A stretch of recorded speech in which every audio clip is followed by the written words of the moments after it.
Deadly Morsel, Part 2, Chapter 13. Penny was writing a contract for Zach. A marriage contract. I'd known that was coming, but I'd just kissed her, watched her eat Szechuan chicken like a starving person. She was working with Lester on it. Lester. Revolting mage, but he was so helpful. Lucky mage who wanted to join a monastery and didn't mind who Penny married so long as he could have an alliance with my witch. Zach's witch. Mine. I ran a hand through my hair, claws extended so blood dripped into my eyes before I pushed it back impatiently. I stepped through side and came out at Penny's house. Revere was waiting for me in the yard, which was very muddy. I was caked in mud days later when he finally considered my training session adequate. The way he could manipulate time, compacting it in one space so he could drill me literally for days that only passed as an hour at school, it messed with my head. Not that I wasn't used to time discrepancies in Darkside, but the way he did it was so extraordinary, making time stretch and bubble for me so I could practice for ages while only a moment passed for him, and then if a storm was coming, could hold it off so it didn't break until it crashed over us and passed on in a matter of minutes, just spectacular. He taught me all of it, whatever I wanted. The nice thing about Revere was that he was a chemist mage, not some Philos idiot who would wax eloquent about theory for hours before getting to something relevant. We did it. I understood in the doing, and didn't have to listen to him talk. If only my father were more like that. Jasper, too. The trips to Darkside to collect Sooth's bills became more interesting as Sooth's bill collectors got wind of our efforts. Revere's ability to track the debtors was certainly something. He said he used me, my name, my huntsman house, and history, what he'd wanted to use to protect Penny. After a particularly intense bill-collecting session that ended with me bent over with half my ribs broken and my face rather well smashed, I glanced at the mage, Revere. She's marrying Stoneborough. That's why you spend so much time here. I glanced around the dilapidated enclosed porch. How much time did I spend? It seemed like we'd been collecting bills on the same night, going back in time every time we came to Darkside. I couldn't quite wrap my mind around that one yet. I'm concerned that I'll break. The dragon wants his treasure. Death waits in Darkside. Signor, or the Prince of Darkness, yes, I heard about that. He glanced at me from his own prone position on the floor of the enclosed porch. He'd taken a good deal of battering. How did he have that much magic, that much energy? Maybe I didn't want to know. Right, because not knowing about Jasper had been so helpful. Did you make a deal with a Darksider for your magic and skills? No. My family was slaughtered and I used the magic, energy from their deaths, and that betrayal to fuel me. His eyes weren't any harder than usual. Really? So if I killed my father and aunt and her husband? He laughed, a wry sound that came rarely. Your family and name would twist you into nothing. Someone else slaughters your house. That energy is there for your revenge, at least if you're a good mage family who doesn't think more of money than family. I didn't slaughter them, did I? If so, I apologize. Sooth. Rather, Penny's mother under his direction. Unfortunately for him, she didn't finish the job, left me alive, staring at the blood dripping off her hands like she'd just realized what she'd done. She tried to fix them. He flinched at the memory of whatever she'd done, trying to bring Revere's family back to life. You used the energy from her murders to protect her. He shrugged. More or less. Sooth had his fortune told by the mavens. My family was supposed to be his downfall. I shook my head and winced when pain shot through my face. He fell for the classic, self-fulfilling prophecy. That was his error. Sending Serene to kill me was his error. Why didn't she do it? Why didn't she do it? She loved me. I made a rude sound. Not to sound skeptical, but love doesn't work that way. She's an aberration, not entirely, but she has mage energy in connection with mages, at least a few. Me. Sooth's control couldn't break through her attachment. Love. If that's true, it's too bad that she killed your family. Slight understatement. He shrugged and pushed his hair back. It hurt deeply. I was determined to have my revenge. It really inspired me to work hard until I understood that Serene was Sooth's puppet. He became the target. Hey. Revere nodded. Are you coming to the end of your family's vengeance emergency energy fund? He sat up and winced before reaching for a bottle, probably. Conveniently, I've learned enough at this point that I can do what is required with minimal effort. That wasn't minimal, I said, nodding at the small slip of paper that was a nearly negligible Sooth bill that had taken so much out of us. Every thread must be woven into the tapestry. What is the Prince of Darkness's game? He wants to stay sane. Penny's a sweet shot of what he needs. He'll keep her alive for that. And he wouldn't want her even if she could go to Darkside. He laughed, an edge to that one. Sooth made certain she was what every sorcerer and Darkside mage would crave. Stoneborough will have his work cut out for him. Indeed. You've been discussing alliance with Narcolo. Do you need assistance working out details? I reached past him for the bottle and started drinking straight from it. Revere only shook his head and took a seat on the old orange overstuffed chair. When I'd drunk all I could, I lowered the bottle and glowered at him. I'm not that kind of mage. I'm a dragon lord. I wear bedazzled suits and fly through the sky on green bubbles. I don't arrange treaties that are destined to go badly for me with the most disgustingly dangerous sorcerers in Darkside. He studied me intently. Why not? I blinked at him. I make mistakes. He nodded. With your friends and the dragons. I shrugged and leaned over my knees while my ribs healed together. Everyone. Your mother. I sat up and stared at him. He'd lost his mother because he loved a girl. I knew better, but it didn't matter. I do what I feel without thinking. I think, but it doesn't matter. He nodded as he studied me for a long time. Honor. It's inconvenient, but can be worked with. How? I destroyed my entire family heritage because I trusted a mage that I happened to like. Trust and honor? Loyalty. Courage. You must be the worst mage in the world. I laughed and laughed. In far too many ways.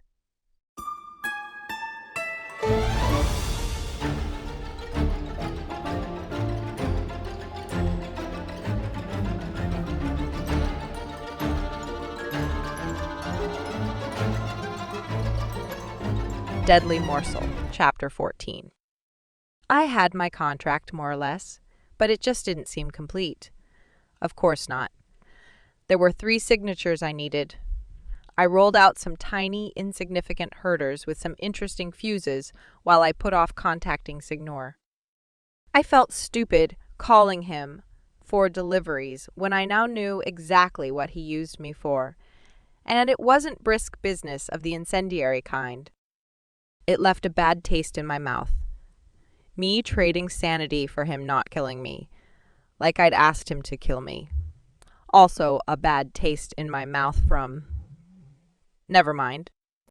I hauled the immense tome of a contract out into the rain, cute green umbrella above me, raindrops splashing off the clear plastic and leaving spattered patterns that I could probably watch forever. I stood there, waiting for what felt like ages until he finally pulled up, wipers sliding back and forth on the brown delivery truck as he parked. I walked over to him slowly, careful to shield the contract from the rain. He looked out at me, his eyes bright and buzzing. This was such a mistake. I took a step away from him before he nodded at the packet in my arms. Your contract with Stoneborough? I nodded. Do you want to watch me read it, or would you rather leave it with me? Go into the back with him? Then again, leaving a contract with him didn't seem like a good idea either. Never mind. He stared at me. I stared back. Cara mia, I warned you that it would be unpleasant. Unpleasant? He kissed my face off. I'm missing chunks of my tongue. I wake up with nightmares from the blood. Also, it was always about the energy, the pain, the sanity. He studied me for a long time before he sighed. I'm a Darksider. And I'm not. He stared at me for a long, long time. Be very cautious, Karamia. I am Sooth's enemy. So am I. That doesn't mean we're friends. He inhaled slightly. Was that a reaction? No. Rocks don't have reactions. Vampire rocks have even fewer. I would like to examine your contract. For your safety. Because my safety is so important to you. It is. I need to not see you for a long time. Very long. He studied me. Time is subjective. Exactly. I turned and started walking away. My heart pounded at my bravery, turning down Signor, who might give me a hug or a pat on the head if I was very lucky. What was wrong with me? I walked around the halls of Rosewood and realized that classes were going on. I must have stopped going at some point, stopped rehearsing with Ian too. I went to the library and sat on the steps. I went through my contract for the millionth time. I couldn't see it anymore. Every word was wrong, no matter how right it was. I wanted to fling the entire thing in the air and throw herders at it until there was nothing but confetti. I thumped my head on the massive thing a few times. I'd emailed it to Revere, but he hadn't gotten back to me. Teddy was supposed to be my contract mage. Shudder. Signor. Not exactly my go-to mage. Not anymore. Jasper. I'd tried to call him, but his phone was disconnected. Lester had offered to look at it more than once. He'd been a little bit pushy, come to think of it. I had a whole section on my alliances with other mages. I had to. Ian supposedly belonged to me, although he hadn't answered my texts or been anywhere I could find him. Apparently, he was still irritated about the Narcalo thing. I could try and get in contact with him again. Brilliant idea. Or Missy. She seemed to know her way around mage contracts, but no, I wasn't involving Missy in my mess. Penny? I looked up and there was Rhoda. The nice little chem girl who was frowning in concern or something else. I searched for a lollipop to give her, but I was all out. Hi, am I blocking the stairs? She sat down next to me, so maybe that wasn't the problem. Are you okay? Did someone hurt you? I laughed, because that was so sweet of her to ask. I patted her head and she flinched. Right. Because she wasn't a serious wreck of a witch who needed head pats. Sorry. Your hair looks nice. All those little braids are probably good for chemistry. Did I miss class? For a week. I nodded and thumped the contract. Yeah, I've been busy. Do you want a herder? I have some. I didn't end up sending. I pulled out the packages I hadn't given to Signor and gave them to Rhoda instead. She frowned down at the packages before she tucked them carefully away and rested her elbows on her knees while she studied me. Why don't you come to the dining room with me? You haven't been eating a lot. No. It's just that besides the Szechuan chicken, I kept seeing Signor eating his brother's heart. Somehow unappetizing. I hadn't seen Drake for a week while I'd been hammering out the contract either. Or Zach. I'd been pretty much isolated. Not like that was weird for me, but I should be hungry by now. I didn't have Signor to feed. I sniffed once, twice, before tears started leaking down my face. Rhoda gasped and leaned closer. What's wrong? What happened? I looked up at her while my chin trembled. Signor Mort might not be eating very well. What if no one is feeding him? She sighed and patted my back. Kind of thump, tried to touch me without touching me kind of thing. It was actually a little bit comforting. I heard that you're writing a marriage contract to offer Zach. Do you want my dad to look over it for you? I sniffed and 3 drops rolled from my chin onto the white top sheet of paper. Thanks, but it's okay. I can't get involved with any more mages. She patted me 2 more times before she curled her hands back into her lap. Do you think you should marry Zach when you love Drake? I shrugged and sniffed.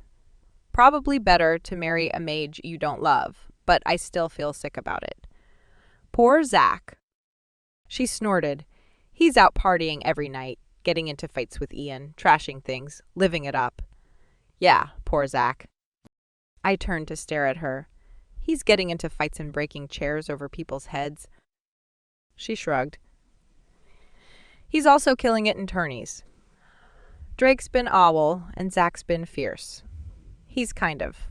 She shifted, and I had a sudden urge to go all pitch on her and take my herders back. Zach had already had Rhoda in his room. Maybe Rhoda liked him for real. Maybe she loved him. Maybe Zach actually liked her, and that's why he'd taken her to his room to draw mustaches on pitch. I stood up. I think I should go to the dining room. You can stay here, I said, holding out my hand.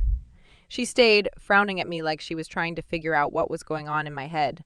She did not want to know.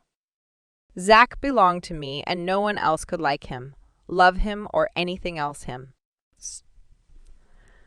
Stupid because I loved Drake and didn't love Zach. Not like that. But Pitch didn't love anyone. Particularly Drake, who hadn't married me, so my psycho dad couldn't drag me off to Darkside, where Signor would hunt me down and kill me. Signor. It was so convenient to think that he was my friend I could trust, even if it wasn't true. In the dining room, everyone went quiet as soon as I walked in. Why, did I forget to put on my skirt or something? No cute pink skirt and pale pink blouse like normal. I swished my skirt and beamed brightly at everyone who met my gaze. Maybe my eyes were red and swollen from crying, but I hadn't cried hard, just kind of weepy. Nothing sobbing. I went to the end of the line, but it kind of parted as I walked forward until I got to the counter. Was that normal? Were they worried that I was going to blow everything up or something? I got food, nice roasted duck and lots of other nice things, then headed to the corner table. I stopped a few feet away when I saw Drake eating with Zach. They didn't look up while I stood there, staring at them. Well, we should get used to this.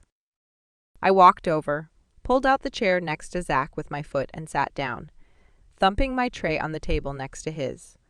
I cut up a slice of duck and stuck a bite in his face. He opened his mouth, ate it, and continued talking to Drake in an animated tone about some idea he had about turning mechanics. Bromium, salicites. It would be way more impressive than turning a contract into confetti. I stirred my fork around my plate. Duck was so awesome amazing, but even though Zach hadn't dropped dead, I wasn't quite able to eat it. Drake suddenly leaned across the table, his mesmerizing green eyes glimmering dangerously as he grinned at me. Penny, congratulations on your contract with Zach. He hasn't been talking about anything else for ages. I opened my mouth and Drake stuck a spoonful of potatoes and duck in my face. I chewed that and then opened my mouth to say something about how we were not under contract, but again with the food. Which was really good. Really, really, really, really delicious, and I felt like I hadn't eaten for a week. I parried his spoon with my fork and fed myself because I'm super capable like that. Zach tried to steal more of my duck and Drake blocked his attempt. He was so beautiful. Would this contract break his heart? He didn't seem remotely bothered by the idea of me marrying Zach. Maybe he didn't. He'd kissed me like I wasn't accidentally slitting open his throat. All that blood. I stopped eating and instead had a hard time swallowing my last bite. Are you done eating already? Zach asked me. His eyes were bright, his smile sharp. Did he think marrying me would be like marrying Pitch? What an idiot. I patted his head. He did not flinch away, instead leaning closer to brush my nose with his. I jerked away and turned to see if Drake was watching. He was. He only winked at me and took an enormous bite.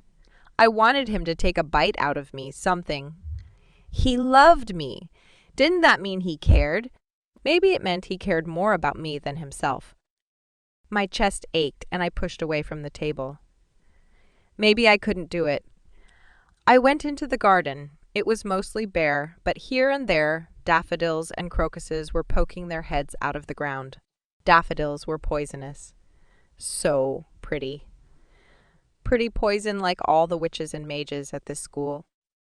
My phone buzzed. A message. I didn't get a lot of those. I checked, and it read delivery at Northeast Corner, 11 p.m. Signor had a package for me. Had I ordered something I couldn't remember?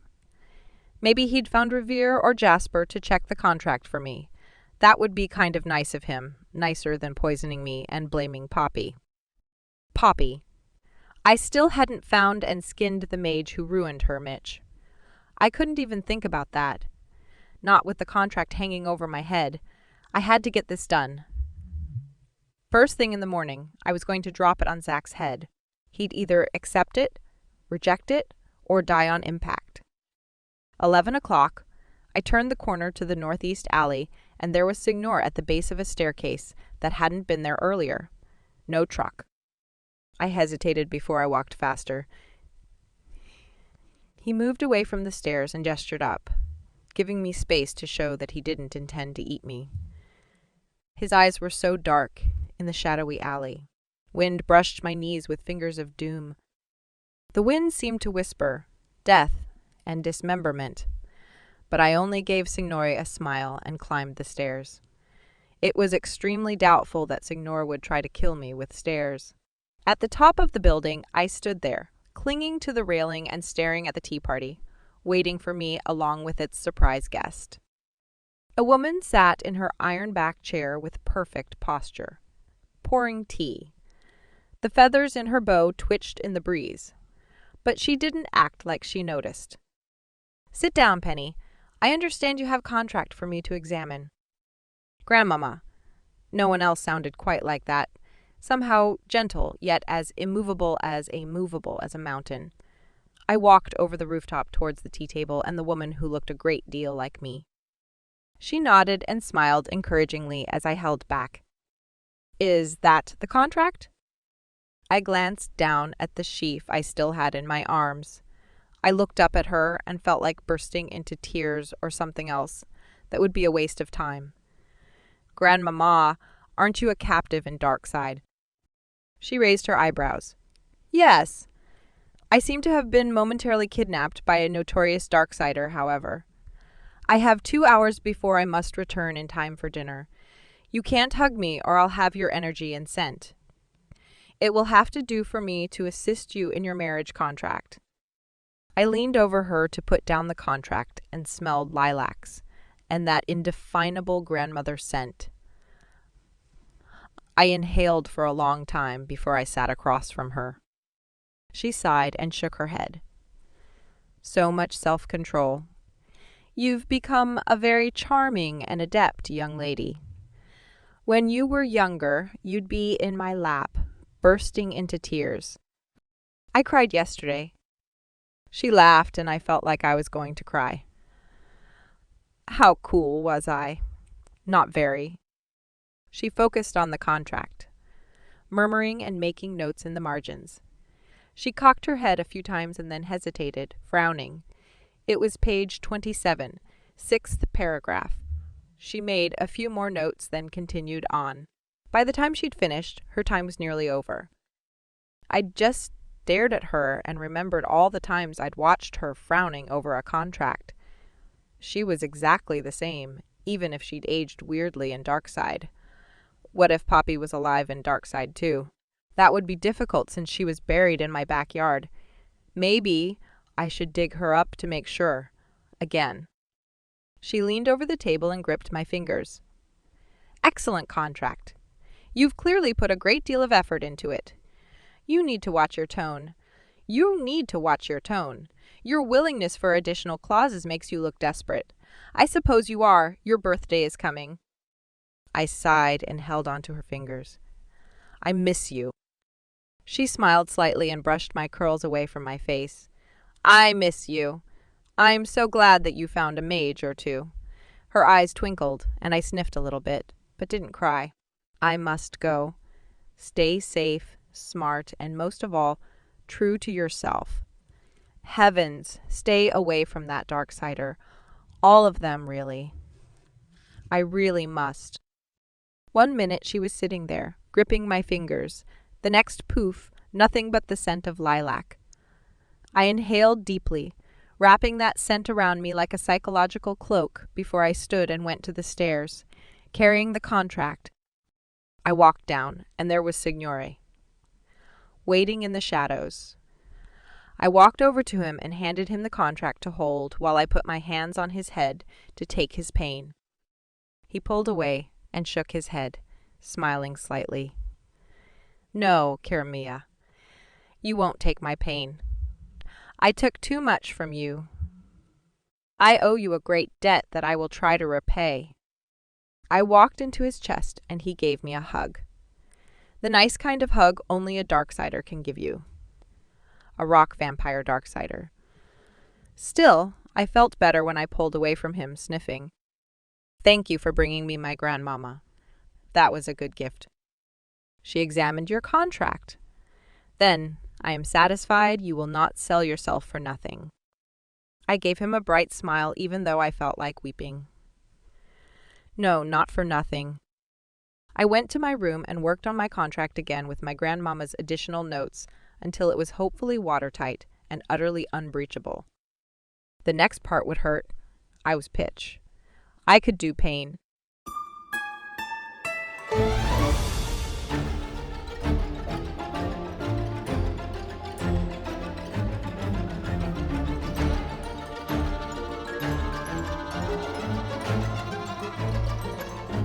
Deadly Morsel, Chapter 15.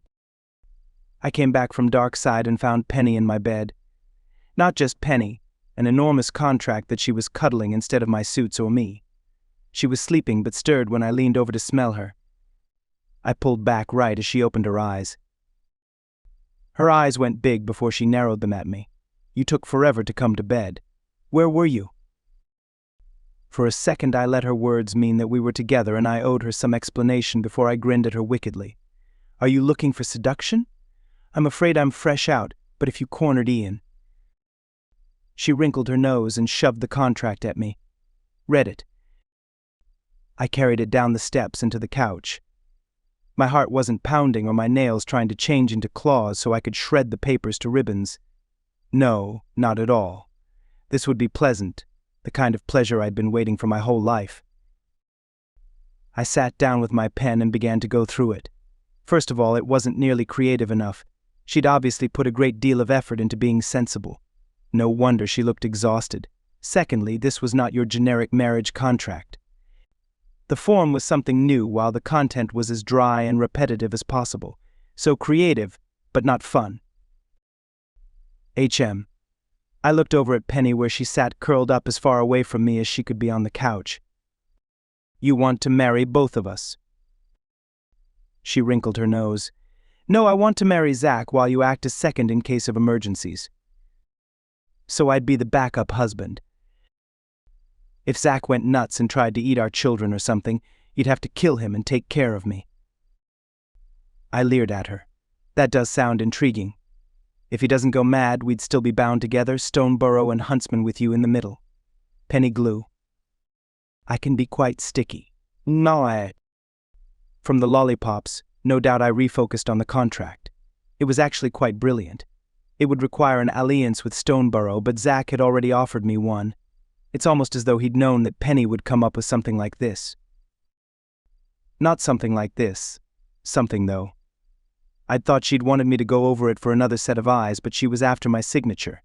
No wonder she was so concerned, staring at me like that. Would I sign this when I'd refused to marry her outright? I should draw it out, build the suspense, but instead, I skimmed through the rest of it, pausing to read the details of the intimacy clause before reading the closing remarks. I signed on the line, a nice, clear signature that showed my complete confidence in this debacle. It was slightly gratifying, knowing that I'd always be looking over Zach's shoulder, making quite sure he didn't take advantage of her in any way, having the right to do that, the responsibility to make certain of her happiness. It's an excellent contract. I'm sure Stoneborough will sign as well. She burst into tears. I stared at the sobbing pile of red gold curls. Didn't she want Zach to sign? I slid over the couch and after a moment's hesitation, pulled her into my lap. The contract made it clear that I was to be concerned with her happiness. I skimmed her hair, her back while she got my t-shirt all wet. After a long time like that, she lifted her head. You don't have to let me cry on you. It's not in the contract. That depends how you read it. I brushed my fingers over her cheeks, then licked off the tears. I'm a little surprised that you didn't put in a clause that you'd never see Zach again. She shrugged. I already have a working contract where I have to see him once a month to review projects or something. I nodded. I suppose it can't be helped then. You don't have anything in here on living arrangements, although I do like the part about not having more than 10 children. Do you think a year is long enough? Don't you need to be married as long as you're threatened? She sighed and gripped my fingers. A year is long enough to know whether or not you want to change arrangements or leave them how they are. Also, on a year-by-year basis, you can get married to another witch, after transferring the contract to another mage. I nodded. That's right. I'm supposed to be marrying for money or something, but apparently not until next year. Excellent. I was looking for a reason to put it off. Rich girls are as irritating as poor ones. It's a good contract, Penny. Smart. You shouldn't ever trust a mage, particularly one as powerful as Stoneburrow. She nodded and looked so lovely and sad I had to either take her off my lap or pull her closer. Since I wasn't going to be her husband, it had better be the first. I stood, grabbing her arm so she didn't fall to the ground. Let's visit Zach. You want to come? Oh yes, I'm party to this nonsense. I have to be present when anyone signs anything. I'm making a clause about it. She wrinkled her forehead. You already signed. I held out my hand for the contract and she gave it to me. I wrote in a clause which she initialed even though she shook her head. You signed too quickly. Probably. You made up for it in how painstakingly you pored over it. Come on. I grabbed her hand and dragged her through the halls of Rosewood in the early pre-dawn until we got to Zach's room. I blew open his door and yanked the blankets off him. Penny dropped the contract on his head. Such a cruel witch. So lovely. Zach sat up with a growl, surrounded by a swirl of paper as he blinked, clearly hungover. He'd been drinking too much, smashing too much, having too much energy and excitement to contain at the approaching contract. He adored her. Agony spiked through my chest, but I only laughed and handed him the bottle of sludge that should sober him quickly. He blinked at the papers, then drank a lot of the stuff, more than I could have, wiped his mouth with the back of his hand, and began sorting through the mess. He found my signature at the end fairly quickly and nodded. He read the contract backwards then forwards, making notes in the margin, initialed my addendum, and added a few more addendums for Penny to look over and initial. Living arrangements. Also something labeled bedroom stuff. It wasn't anything too awful, simply that they had to live in the same mile radius, which meant seeing each other a certain number of times, which came to once a week, except in cases of prolonged absence for business or family emergencies.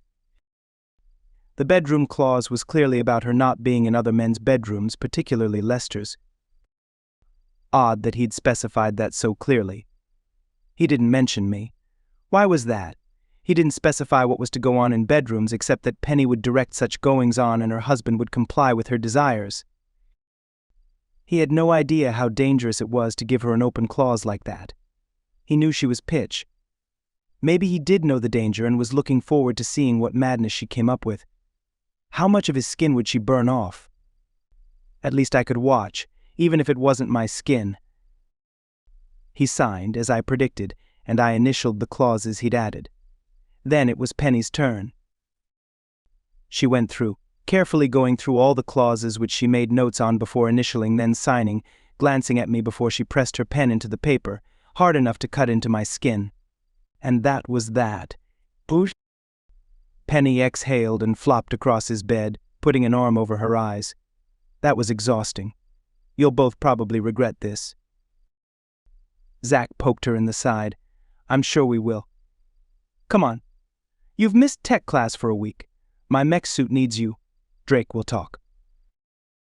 He gave me a sharp glance with those burning blue eyes, tinged with delirium only Penny could cause. I'd been excused.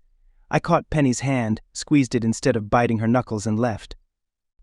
I closed the door behind me, leaning on it for a moment while I organized my thoughts and managed my facade. Viney came out of her room in bunny slippers, black ones. She froze when she saw me. Part of me was tempted to walk over and do something seductive that would infuriate Penny and make her heart ache as mine did. "Good morning," I said instead. She ran a hand through her hair, which only made it stick out in different places. "What are you doing here?" Did something happen to her? Something did. Namely that Zach signed her contract. I'm the witness. How nice for you. Terribly nice. She frowned at me, thinking deep witch thoughts. You look like you're about to break something. You should probably do that somewhere else. Viney was telling me to leave. I was very tempted to do something ungentlemanly. Instead, I stepped through side and into a commander's tent. I walked through the Darksiders, brushing against them and hearing their thoughts. They weren't always in my head, but in close proximity it would take effort to keep it that way. My generals made room for me as they discussed the next attack. I listened, and honestly, their planning was really on point. I suggested a few things which they immediately took as orders, and then I stepped through side back to Huntsman Manor, where I'd get dressed in something leather before I went back. My father came into my room while I was dressing. He could have summoned me to the library or whatever, but he'd bothered to walk all the way here. I tried to ignore him. I sensed a link, a bond to Stoneborough. Did you marry Zach's sister when I wasn't paying attention, and isn't she already married with 3 children? 4. No, I married Zach. I'm the backup husband in case of emergencies. Penny wrote a beautiful contract. Ah, did Stoneborough see the contract? The way he said it, he meant Zach's father. I shrugged. That was Zach's problem, not mine. If Zach couldn't marry her, then I would have to. I frowned, then shrugged again. Zach would figure it out. He wasn't about to let his father's disapproval change his mind. It would be inconvenient if Zach was disowned, but Zach had his own personal assets. He would soon build up a conglomerate that would challenge the original Stoneborough. That's interesting. You're going to Darkside? Excellent. Our men are fighting under attack from a very strong force. It is possible that our opposition has no idea who they're fighting against or for. Naturally. Deception sorcerers do keep one on one's toes. Anything else? I heard from Jasper. It was a very mysterious message about watching your debts. There's a trap in your past that's about to catch up to you. I stopped dressing as I thought about that. Probably it had something to do with Sooth's bills. It was possible that someone could arrange a trap back on that first night when we collected the next one. Time shifting could get so confusing. Good to know. The downward descent of our business is slowing. We may be solvent in a few decades. I laughed and shot him a look. He smiled back. I'll be sure to hold off on the helicopter I was going to buy. You'll have to get one out of Stoneborough. If you're bound to him, he'll have no choice but to negotiate. I rubbed my chin. That had possibilities. Excellent advice. He grabbed my shoulder and squeezed it. It's better than it could have been. He meant the contract, seeing Penny sometimes instead of never. I smiled sharply. There are certain clauses that will keep me on my toes. But not like Zach would be entertained. He wasn't a particularly seductive person, but working together, sooner or later her clothes would all catch on fire. Would he make her faint from love? Probably not. At least I had that. I stepped through side, then back into my bedroom in Rosewood to retrieve my coat steeped in Penny Lane's love. I'd always have that as well.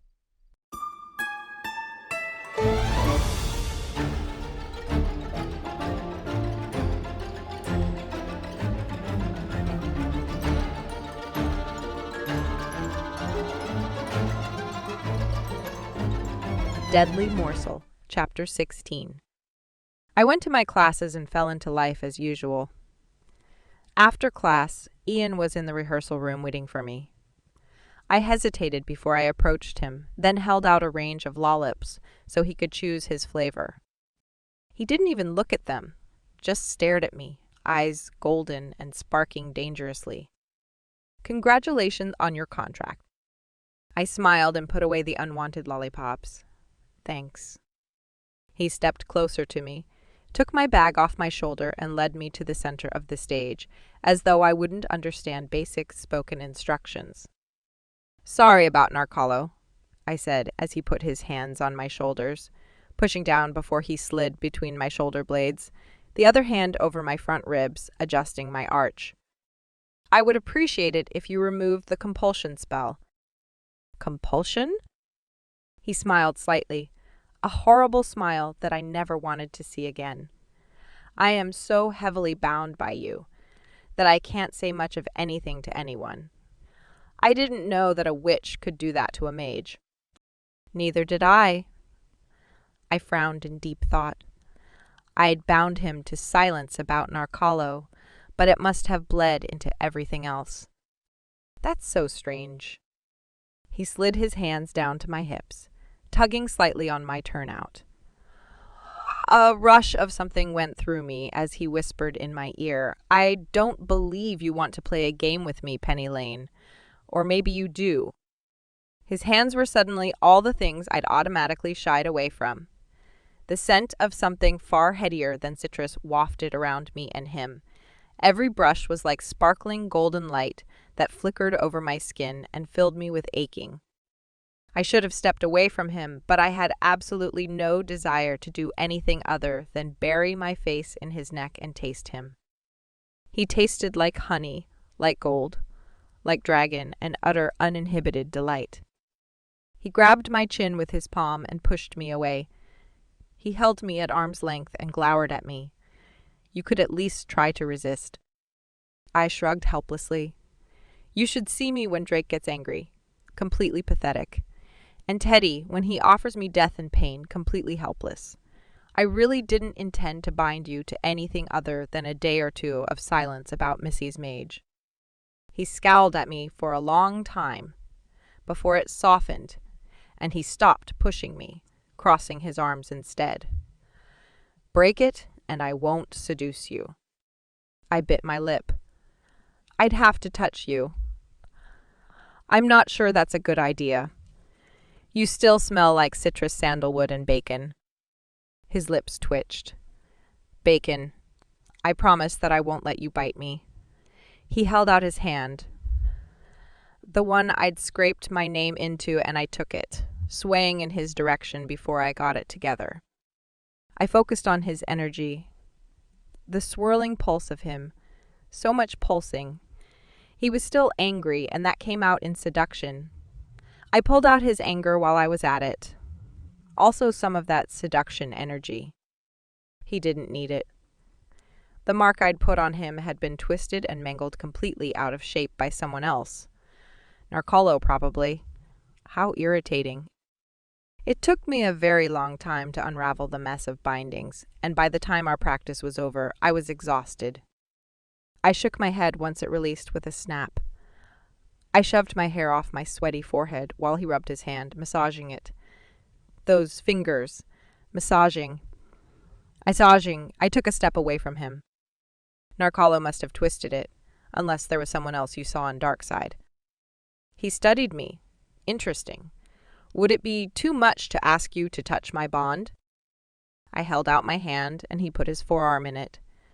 I stood there and tried to find the bond, but it felt healed. What soaked into me instead was pain, but a weird, kind, smoky, and something else. I dropped his arm and studied him. I can't feel the bond. He raised his eyebrows.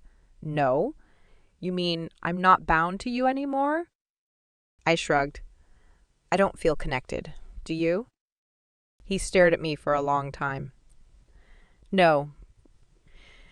It seems that I don't need to do what you want any longer. I shrugged. You weren't very good at it anyway. I inhaled deeply and felt a rush of relief. I didn't need to take care of Ian anymore. Having wolves for pets was exhausting. I turned to head out, but he caught my arm, holding me back. Wait! He let go of me before I could rip off his fingers and light them on fire. I turned and waited. He licked his lips. Golden gleaming Ian was nervous. Maybe he'd been a slave so long he didn't know what freedom felt like. I knew the bond was healed. I've been using you to draw off the dragon's influence for a few weeks. I've tried everything for years, but nothing keeps the lust at bay until I met you. Wow, thanks, Ian. He frowned and shook his head. You don't know what it's like. I gave you a taste of what it's like to be inside my own skin. I can't focus on anything else. I used to be ambitious. For something other than seducing witches. I want to form an alliance with you. I need your help. I stared at him. There were definite benefits to helping Ian with his dragon issues. First of all, with an Ian wandering around, there was always the possibility that he'd seduce me. That would be gross and humiliating. Secondly, an alliance with Ian would give me another possible check to the Tower of Madness I was constructing with Drake and Zach. What were your ambitions? Treaties, politics, public service, like your grandmother was involved in. What kind of alliance would we have? Could I influence you? He raised his eyebrows as he considered. What sort of contract do you have with Stoneborough? I wrinkled my nose. I have two. A working contract and a marriage contract. Yes, I am aware. I was referring to the marriage. Well, it's kind of complicated. I'm using Drake as backup to keep Zach in line, which makes it extra tricky. But everything is sort of normal. Our assets are kept separate. He cut me off. Drake as backup? What does that mean? Well, it's like I'm making a contract with both of them where Drake acts as second. Second husband? So you're marrying both of them? No. Not second husband. Second mage in case the first husband goes mad and eats our children or something. Drake is responsible for your health and safety in case Zach doesn't do his duty. Interesting. How did he like that? He loved it. He's really excited for me to marry Zach. I sounded almost as glum as I felt. He smiled sharply. I see. You probably don't need another husband. A working alliance would be pleasant. Are you interested in policy and treaties? I squished up my face. I fell asleep the second you said those two words. It's fine, but Grandmama really used stories of treaties to put me to sleep at night. You had trouble sleeping? I shrugged and crossed my arms. It was cold in the room, probably from all the energy I'd been using on Ian. Nightmares. It helps if I have a weasel to cuddle. He nodded. I'll talk to Teddy about it. You will? Hasn't Drake? No. Drake's busy trying to not see Teddy. He dislikes his things being taken, touched, tampered with. You and therefore your weasel fall under that heading. Drake would try to kill Teddy. It would get very messy. That's nice, though. The contract makes it unnecessary for the two of you to find others to hold your bonds. I can't imagine Drake wanting any witch to own him who wasn't as delightfully apathetic as you. I'm not apathetic. You are. You didn't even notice that you didn't have my bond. You didn't use me for anything that I can remember. You say that like it's a bad thing. It's nice to be used and appreciated. Everyone knows that. Well, everyone besides you. I will consider what kind of alliance would suit me. You should do the same. I really do need you. And if I don't help you, you'll seduce me. He shrugged and his eyes glimmered. It isn't a threat, just a natural consequence. I find you extremely lovely. All that gold hair. I stepped away from him, shivering. I actually really need to nap. So, yeah, I'll think about it and definitely help you with your issues. It would be good for the entire world if you were less under lust's influence. He smiled sharply. Very good for the world. I'd make a point of it. I'll walk you to your room. "That's not necessary," I said as I started down the aisle towards the door. "You look pale, like you might faint. I am the one who took so much of your energy. The least I can do is make sure you get to your bed safely." His eyes flashed at that word. Bed, not safely. I staggered along until I got to my room, walked past Zach and Viney, where they sat on the couch playing video games, to my room, my bed, sprawling over it like I hadn't really slept for a week. Because I hadn't really slept for a week. Because I hadn't. I woke up feeling like I'd been trampled by Henrietta. A Henrietta that some idiot freshman had put cockles on. I squinted my eyes but couldn't make out anything other than large, darkish shapes. I groaned and rolled over, fell off the bed and onto a hard metal floor. Clang. That's the sound pennies make when they fall onto that kind of floor. Funny. Zach didn't sound particularly amused. I rubbed my eyes and focused on him where he stood in front of a mirrored wall. No, a mirror door. I didn't have any mirrored doors in my room. Neither did Zach. I moved like ash, smoke, spinning through the air to tackle him to the ground. I had my hands around his throat while he grinned at me. He wasn't fighting. That probably meant that I should stop strangling him. It wasn't good for my headache. I shifted so my hands were on his wrists, holding them over his head. Where am I? Stoneburrow's Island. I flew you here while you were sleeping. That wasn't asleep. That was unconscious. He shrugged, or tried to. Hard to do while you're laying on the floor beneath someone's weight. I pushed down harder, grinding his wrists into the floor. I don't like islands. This is where my family stays this time of year.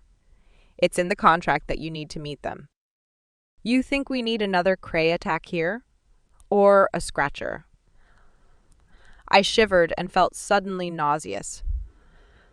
From pitch, probably. He sat up and put his arms around me. I let him because I don't know why. Feeling limp and nauseous and headachy, probably. Penny, my adorable little fiance, we're here because you asked me to marry you. I hadn't asked him. I'd offered him a contract. Completely different things. Don't call me that. Adorable? I shoved him away from me and kept my feet, glaring at him. The room was mostly in focus, and it was immense with lots of mirrors and metal. Behind all those mirrored doors was probably machinery. I was a little bit curious what he had. Your fiance. You know the trouble I have with French. You can't drug me and drag me somewhere anytime you like. I'm putting it in the contract. You already signed. As Drake so beautifully demonstrated, it's meaningless until the ceremony. He frowned at me before he shrugged and crossed his arms. He raised and lowered on his tiptoes while he stared at me. What? I finally asked. Dinner will be in 3 hours. You know how cute and adorable you are. Well, here no one is going to believe that I ever asked you to marry me. I'm in love with Pitch. That means you have to dress like Pitch's herder maker. I picked out a few appropriate outfits. He gestured to the wall beside the bed where a few items of clothing hung. I had nothing against short skirts, but that was a band-aid. And the dress. Like I needed to show off cleavage I didn't have. You're funny. I'm not wearing clothes you pick for me. That's not how this whole thing is going to work. He smirked. If you'd rather I tell everyone that you're a magicless witch, and that's why I need to marry you, because otherwise some Darksider will gobble you up, I can do that. I hissed. I stepped towards him, my hands curling into claws. Get out! I did not ask for this. And I'm certainly not dressing for the part of Zach's sexy little imaginary fiance. Why did I think this was going to work? You have absolutely no logical relationship to anything in my world. I'm not Pitch. I hurled a vase at him, but he was already at the door and ducked out, so the vase only hit the wall, then fell to the floor with another clunk. That vase was either spelled against breaking, or it was made out of something amazing. I knelt down by it, running my hands over the surface. Some kind of metal alloy, but there was more to it. Cement. Mini fibers of metal spread through the exterior compound, or something like cement. Plasticized cement. Resin? I sniffed and poked it until I sighed and leaned against the wall. For 10 minutes, I sat on the floor, absently running my hands over the vase and trying to get my own logical processes under control. My first instinct was to burn everything down. His bed, his room, his house, his island, probably in that order. But I had offered him the contract, and he was right about him being in love with Pitch and Penny Lane, not really meshing well. Which was ironic because we were pretty much one person. If she was a person, we would be one person. But she wasn't so. Anyway, my second instinct was to explore his room and spend as long as I was here making something interesting and expensive.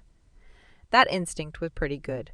I could definitely work that into my time between looking slutty and dangerous, and trying not to die from being drugged and stuck on a plane. I needed to figure out some kind of alarm spell that would wake me up any time Zach got close. Or get a pet weasel. Oh, Senior, where are you? I pushed myself up the wall and started breaking into all his fancy tech closets. When I had all the walls opened up, I just wandered around for a long time, admiring the beautiful lasers and solders and stuff I had no idea what they did. The clothes Zach had picked out weren't that bad. There was a pair of boots that laced up to the knee, almost tourney boots, but a little sleeker with a taller heel. I would be taller than Zach in those. Probably. And they were incredibly boring. I was supposed to be Pitch's genius herder maker. What did Zach have in the way of clothing? 2 hours later, I was creating a different kind of sculpture out of the vase that hadn't shattered when I'd thrown it. I'd mixed a pair of Zach's shoes with it, and used a lot of tech that he would probably never be able to repair. Someone knocked on the door and said, "It's the maid," in heavily accented English. Awesome. I put down the welder and walked over to the table where I'd left the mangled ion reorganizer thingy. It looked like a space gun. Or a really pimping glue gun. The cordless kind. I needed to order more glue sticks. I glanced at my reflection as I walked past an open mirror door. I looked. How would you describe engine grease lipstick that kind of smeared down my chin, also worn around my eyes and used as hair gel? I'd put my hair in twisty braids, tight to my scalp along my forehead before letting them tangle out in greasy dreadlocks down my back. The hair was probably the biggest change. Lit sometimes liked to walk around with me in tourneys, so I'd be Pitch's herder maker. I couldn't be Pitch anywhere without getting assaulted, but Pitch's herder maker had respect and lots of offers of employment. I shook my head. No nostalgia. Today was a drama day. I walked in the boots Zach had left. Well, they were kind of different since I'd cut slits down the sides and used the nicest leather jacket. He had to add embellishments and lacings that wrapped around and around. There was an art to wrapping leather. My skirt was also made out of his jacket, and a bag which was so beautifully spelled and crafted, I almost cried cutting into it. The skirt was 3 pieces, laced up on the front of my thighs, leaving very high slits, so walking wasn't an issue. I took big steps. The heels weren't high anymore. No, I'd switched out my tread for some of Zach's. His tools made everything so fast. Destruction and rebuild took a matter of minutes instead of hours. Also, I'd been destroying and rebuilding for a long time. I hesitated in front of a mirror. The top was a black tank top of Zach's. I'd burned the bottom off above my belly button. My arms were so pretty, though. My nail polish was engine grease worn under the nails instead of over them. Classy. What I really needed was a good texture that went with the rest of my outfit. I grabbed an energy torch and concentrated as I jabbed my shoulder a few times. The pain was incredibly awesome, but it didn't last long. And there were my old acid and burn scars that Revere had glamoured away ages ago. Such a nice texture. So sexy. I grinned at myself in the mirror and finally looked like a maniac herder maker. I lifted the space glue gun and winked at my reflection. Pitch laughed in my head and I marched to the door, flung it open and walked out.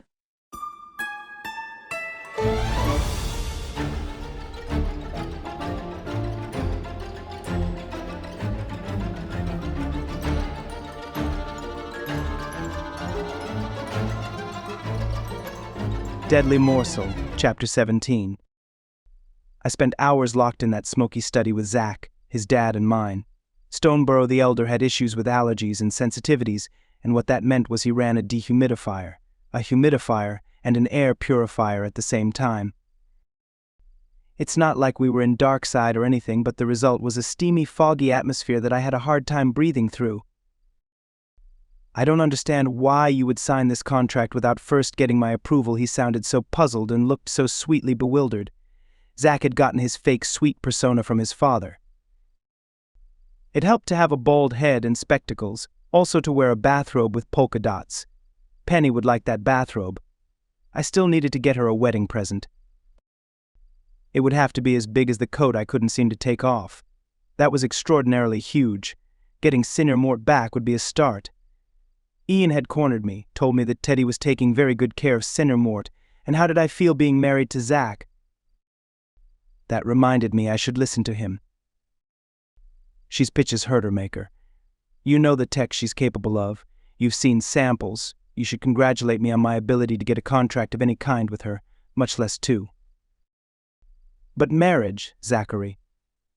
The details about children in here are very minimal. Stoneborough spoke carefully, separating every syllable. I would say less than minimal. He glanced at me with a slight frown. That was my cue to get up and pour myself a drink. He had a wide assortment of healthy elixirs from mineral waters to weird sulphurous stuff. I conjured a nice golden brandy. Mr. Stoneborough frowned at me. Aren't you a little young to be drinking? Did he not check the receipts for how much Zachary spent on alcohol, particularly in the last week? I try, but I'm not getting any younger. I threw back the drink and conjured myself some more. He shook his head, glanced at my father who was on his laptop. Some business emergency, no doubt. I watched him for a second, a mage who was drowning in whatever he could find so he didn't have to feel the consuming agony of love and guilt. I threw back another drink. Mr. Stoneborough was starting to look a little rosy in spite of his frown. Drake, why have you agreed to play a part in this extremely unorthodox and dangerous contract? It was dangerous. That was Penny, through and through, along with unorthodox. It's the least I can do after getting her hopes up. I was going to marry her, but then everything went to pieces. She's not an asset to Huntsman Inc. My father cleared his throat and glanced up from his computer. People are not assets, Perry. You know that perfectly well. Drake was going to marry her because he liked her.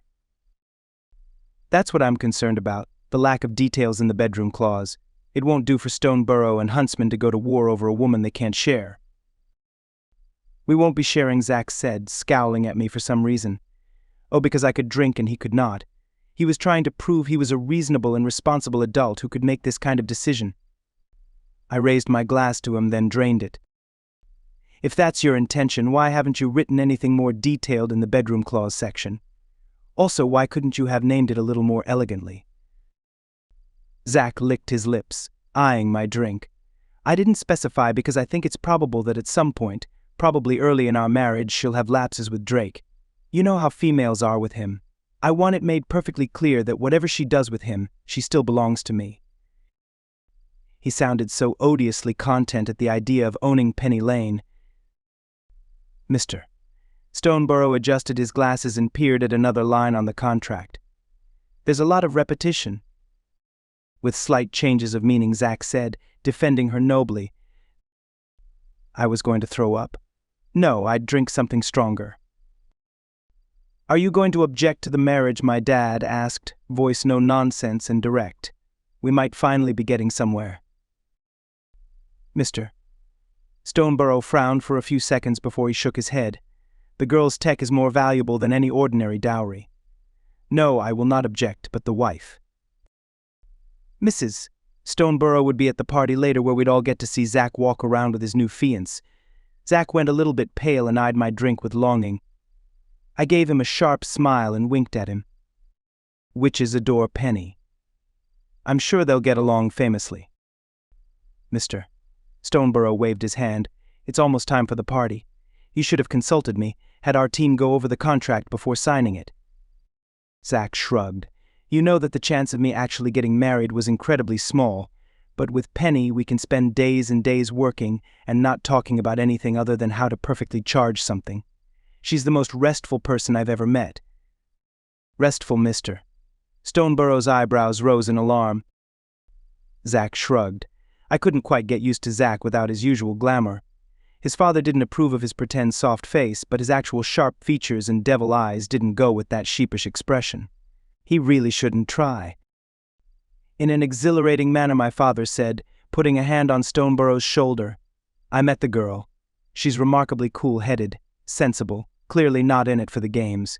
You'll enjoy having her in your family. Stoneborough shot my father a glance that was 100% shark. That was the Stoneborough the world knew and feared. I suppose I'd better. Zack made it clear that he would be happy with being disowned if I didn't embrace her with the proper enthusiasm. He's worried that I'll hurt her feelings. It's always essential to be welcoming, my dad said with a slight twitch of his mustache. 20 minutes later we were standing around in an enormous room perched precariously over the ocean, bars sprinkled around the edges between drop-dead gorgeous vistas. Zachary must have chosen this public room, part club, part gambling den, so his mother would have to be moderately civilized to Penny. Mrs. Stoneborough stood in the middle of the dancers in the club. She was not dancing. She stood there, ignoring everyone else. What was she doing? She did that a lot, said it helped her think.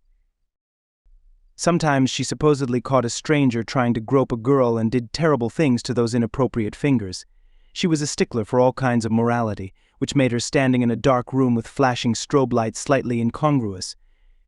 The woman did not mind getting her hands dirty. How are you managing not to rip apart Stoneborough? My father asked, holding his own drink. Which one? Both of them. This entire island.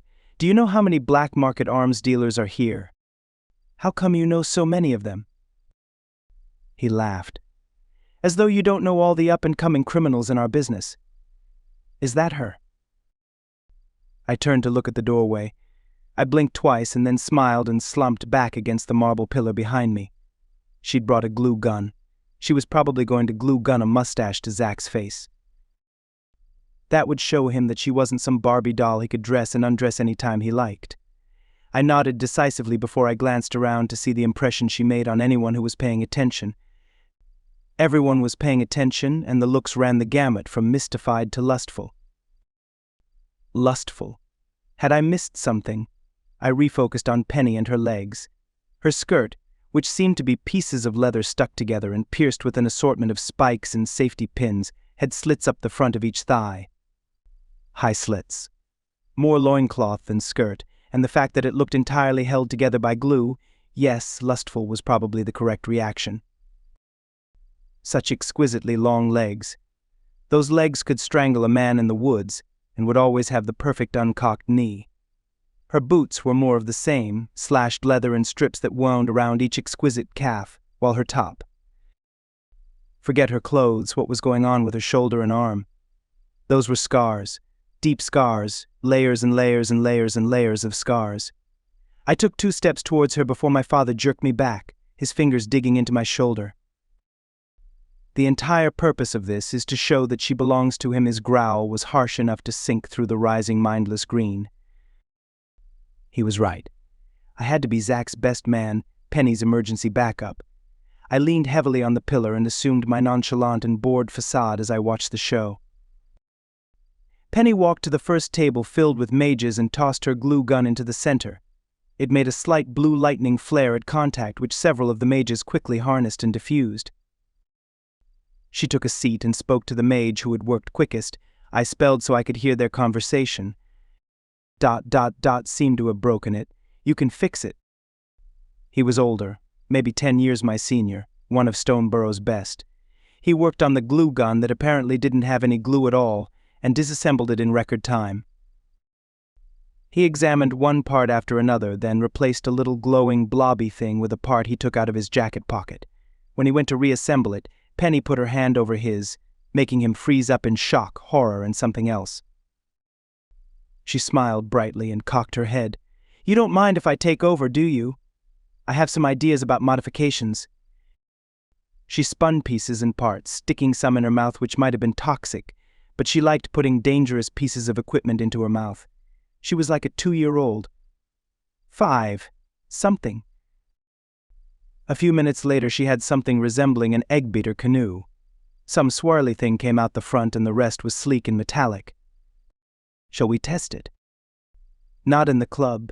Penny Zack came and disarmed her with a sharp smile.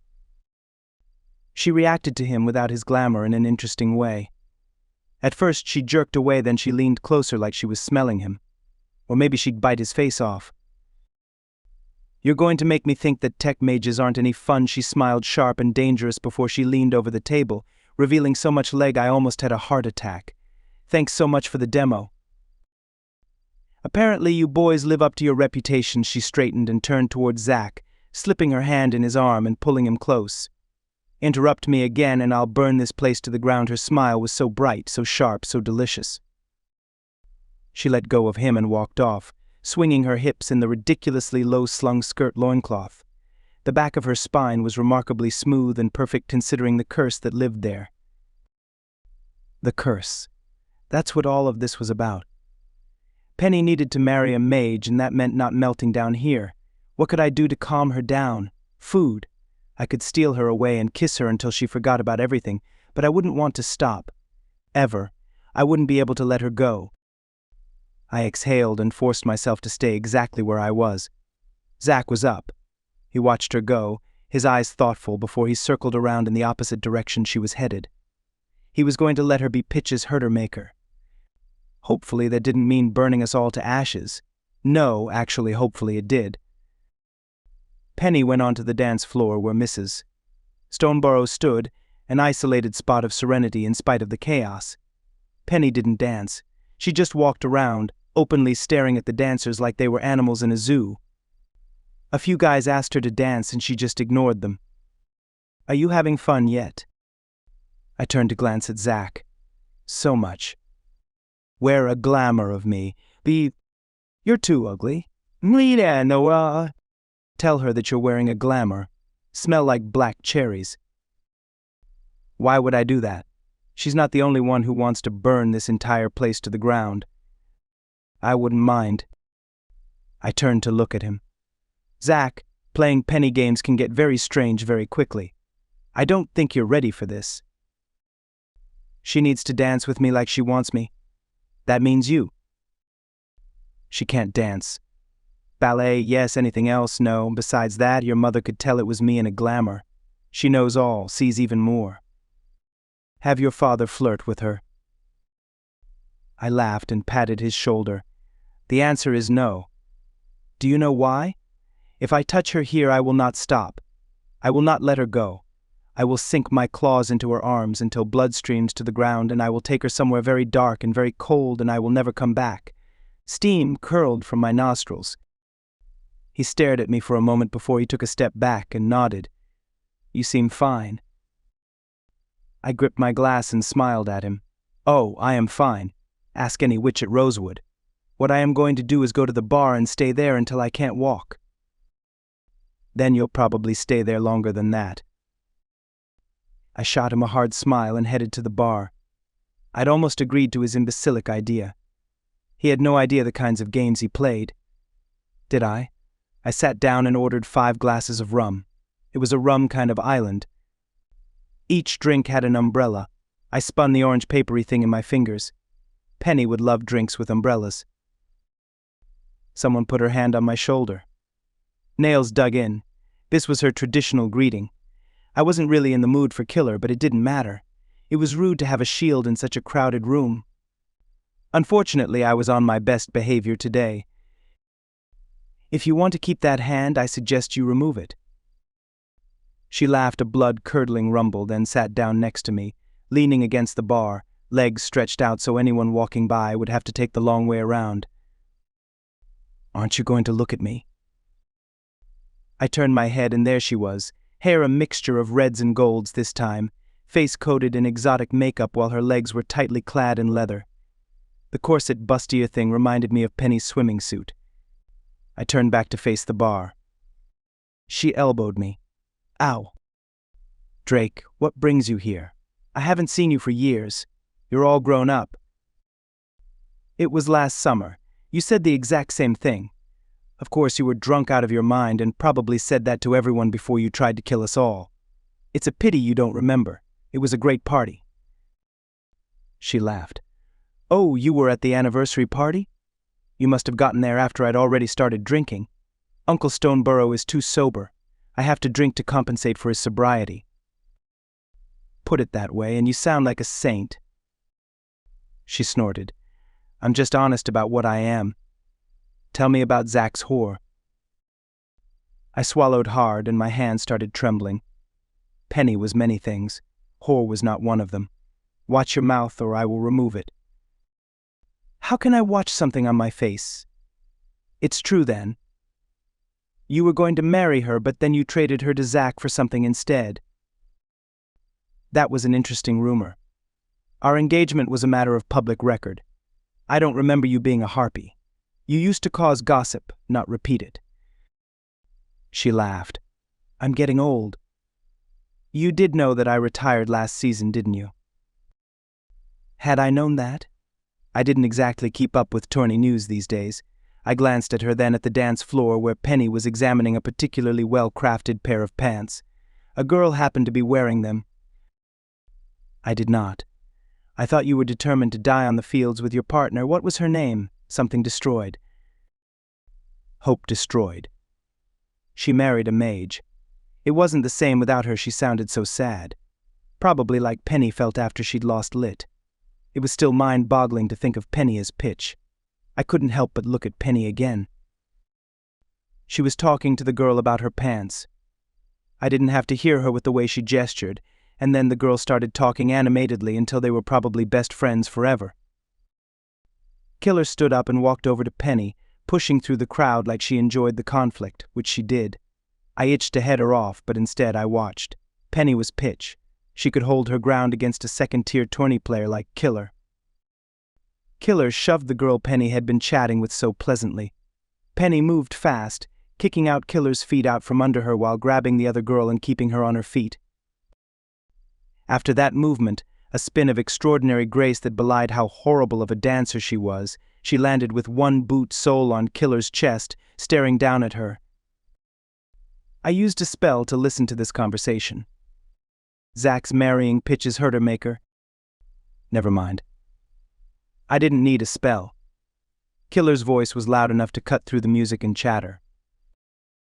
Penny cocked her head and glanced down, then back up before she shifted and hauled the tourney player upright. Joy, Killer. Are those reverse compression boots? I sighed because Penny talking about clothes to someone like Killer was so perfectly like her. I turned to the bar and asked for the bottle.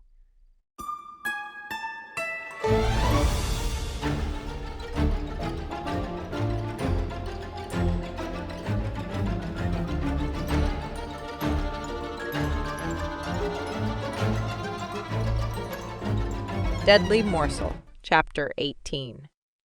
Drake was there. I'd planned on giving the entire room a show, a lesson that Zach wouldn't soon forget, but I'd seen Drake, felt the throbbing in my shoulder, and promptly settled for being Pitch's herder maker, so that this contract stuck. I tried to act normal. Normal Pitch's herder maker, anyway. The group of people was such a bewildering mixture of magic and mayhem. Dark, then bright, movement and stillness, thought and mindless laughter. I felt dizzy and disoriented. Joy Killer was a spot of familiarity in the mess of glitzy women and dangerous men. Not that I wasn't accustomed to dangerous men, but most of the ones I knew kept their shirts buttoned. Chest hair and gold chains freaked me out. Drake was so beautiful. Not that I looked at him, not directly. I watched Zach as well, aware of the way he watched me with his wild Peter Pan face. He was so alive, happy. At least someone was. "Can I buy you a drink?" Joy asked. I hesitated. Should I or shouldn't I? Drake was over at one of the bars. Maybe we'd end up drinking next to each other. "Welcome to our little island," an icy voice said from behind me. Joy tensed up and automatically reached for the small dagger she kept up the back of her bustier. I'd noticed that first thing. I turned to face the woman I'd noticed standing in the middle of the dancing. She'd been soaking up their energy, their vitality, their motion. Most witches weren't so attuned to energy. I'd have to watch her. "Thank you." I gave her a cool nod. She stepped closer, invading my personal space. Joy stepped behind me until I was pinned.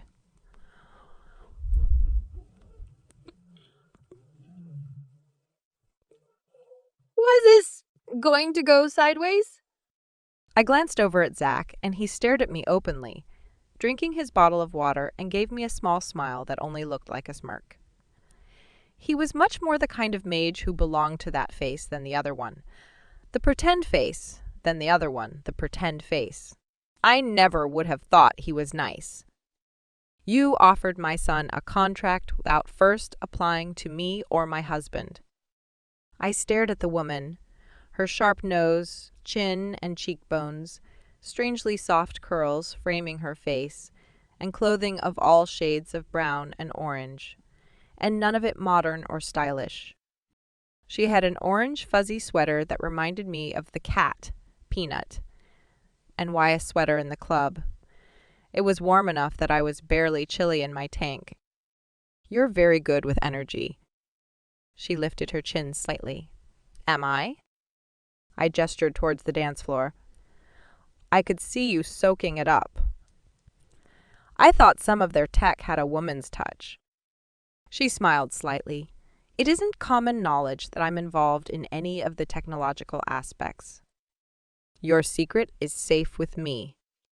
She smiled a little bit more. "I understand you were engaged to Drake Huntsman. Do you love him?" "Yes." I shouldn't have said that. Why had I said that? I shrugged because it was true. "But it won't work. Zach will be good for me. We work well together." "Do you? What about children?" I shrugged. "I don't know." She studied me for a long time before she sighed. "Zachary hasn't always made the most practical choices. I'm a little bit surprised that he made an alliance that will be so advantageous to our business. He loves pitch. You know that, of course." I nodded. "Why a marriage instead of an alliance?" I glanced over at Zach and then back at the woman. "It's a requirement from my grandmother's will that I marry before I'm 18 to a mage from Rosewood." "Why is he marrying you?" "Because it brings him close to pitch." She raised her eyebrows in alarm. "You must not get married as a matter of legality. Marrying each other only to take separate lovers will rip your lives apart." I blinked at the passion in her voice. She sounded like she'd been to some serious sermons. "I'll do my best. After a year, we'll re-examine the contract and decide if we wish to renew. I don't think that Pitch will be Zach's lover any more than Drake will be Zach's lover any more than Drake will be mine. Drake is loyal to Zach." She sniffed. "They've always managed to balance their power and personalities very well. But the way he looks at you, Huntsman still considers you his." My heart pounded, and I felt a rush of exhilaration I tried to push down. "I appreciate the warning, but he's made it very clear that he is finished with me." "Then why is he binding himself to you this way?" I smiled sharply. "I have something on him." She raised an eyebrow while her brown eyes sparkled. "Be cautious when playing with that kind of mage. My son as well. He's accustomed to having his way if you don't wish to have intimate encounters. You'll have to take precautions." "Joy, why don't you take Penny down to the lab and set her up with some basic security equipment? Spell it heavily for her. No one does security spells like you. Yes, ma'am, Joy Killer said and turned, heading through the crowd away from the bar where Drake sat. I spent hours of bliss, welding the most amazing door the world had ever seen. It was for my room on the island for the rest of my stay. The best thing about the door was that once it was in place in the doorway of Zach's room, these little magic worms spread through the walls and ceiling and floor until the entire room was a veritable lockbox. But would it keep out a scratcher? "Why are you marrying him?" Joy asked me as we were sitting on tables eating sandwiches bought from the vending machine. I shrugged. "Why do you wear a corset for welding? I'm going to have Zach heal my burns when we finish up." "He's an all-right healer." "He's a solid mage. There's nothing that he's truly terrible at." She laughed, except kissing. I wrinkled my nose. "You've kissed your cousin. Isn't there something taboo about that?" She shook her head. "Nah.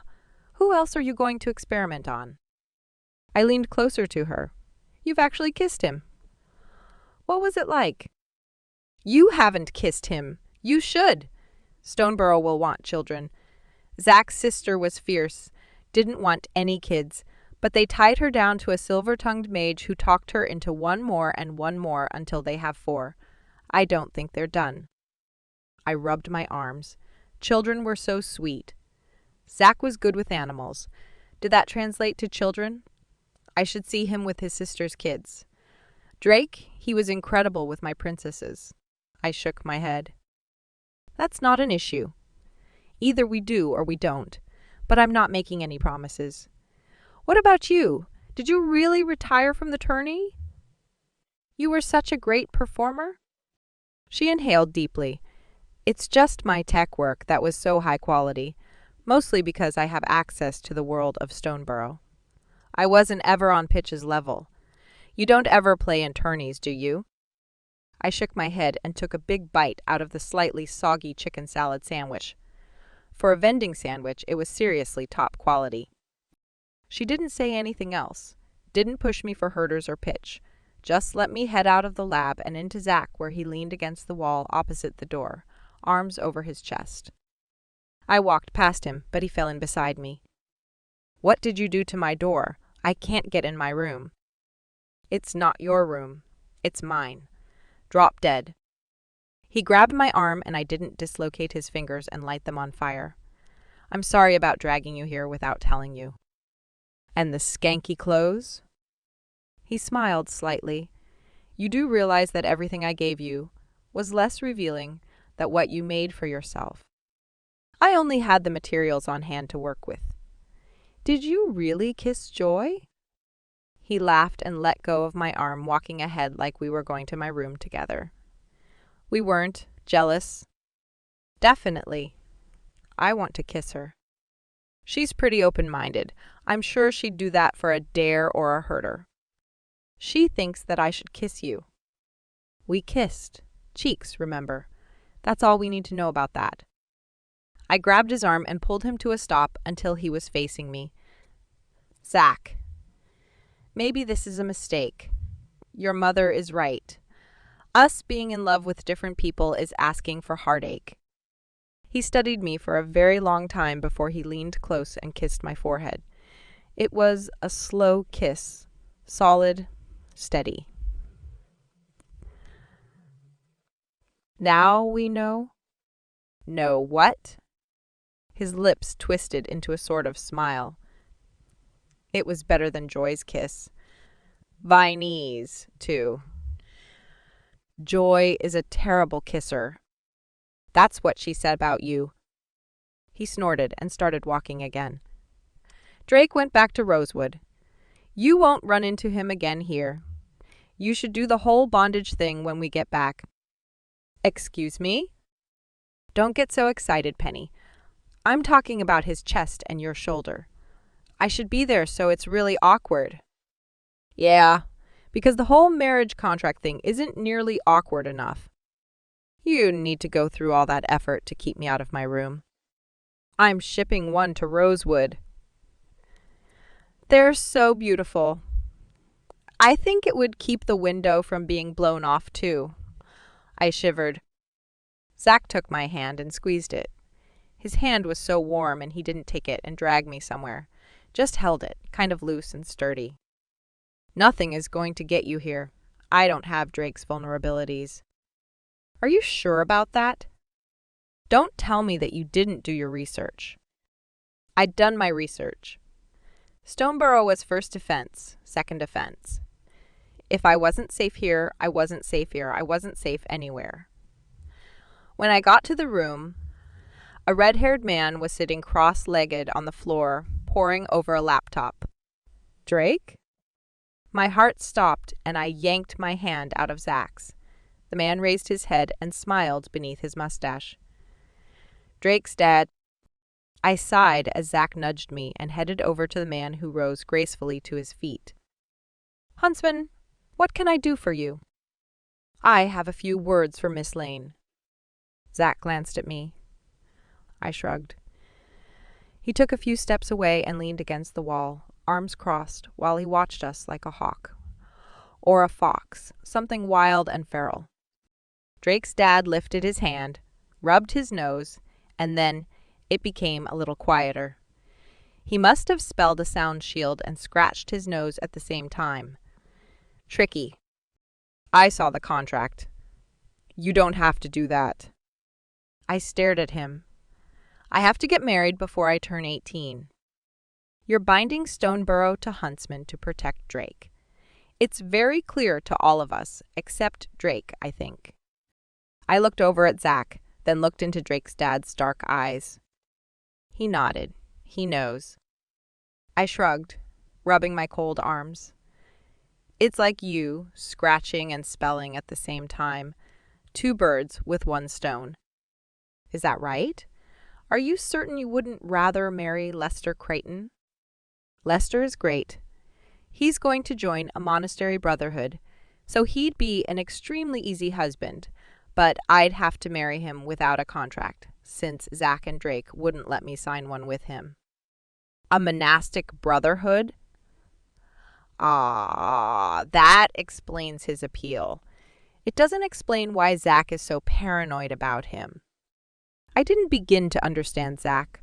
I glanced over at him, jaw clenching and unclenching as he waited in pretended patience, face so strikingly sharp and alive. He looked like a genius tech mage on the edge of a violent chemical reaction. Why would he agree to marry me knowing that I was doing it this way to protect Drake? Who can understand the method behind the madness, or the madness behind the method?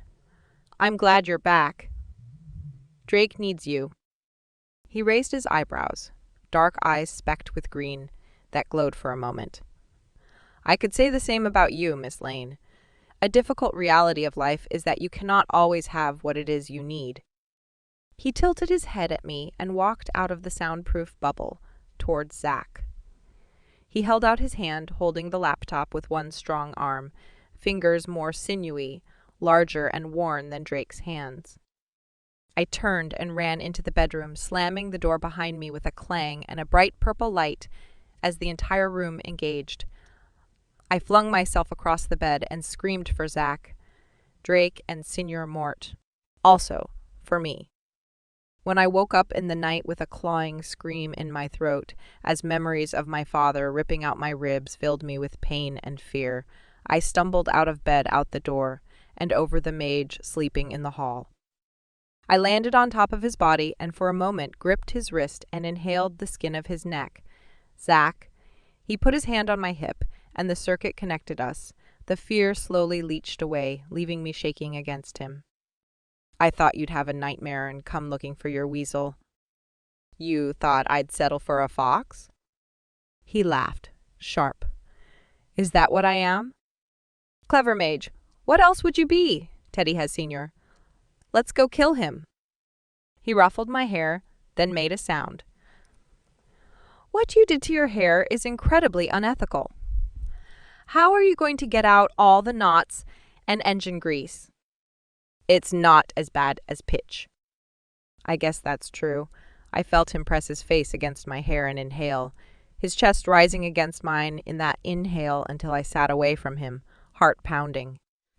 The lights came on, and I sat there, blinking at him. You look good in my t-shirt. That used to be my brother's. You have a sister and a brother? Why so many kids? He shrugged, and I realized that he was still gripping my hip beneath the band of my borrowed boxers. He let go and grinned at me. Why not? Because witches and mages hate each other.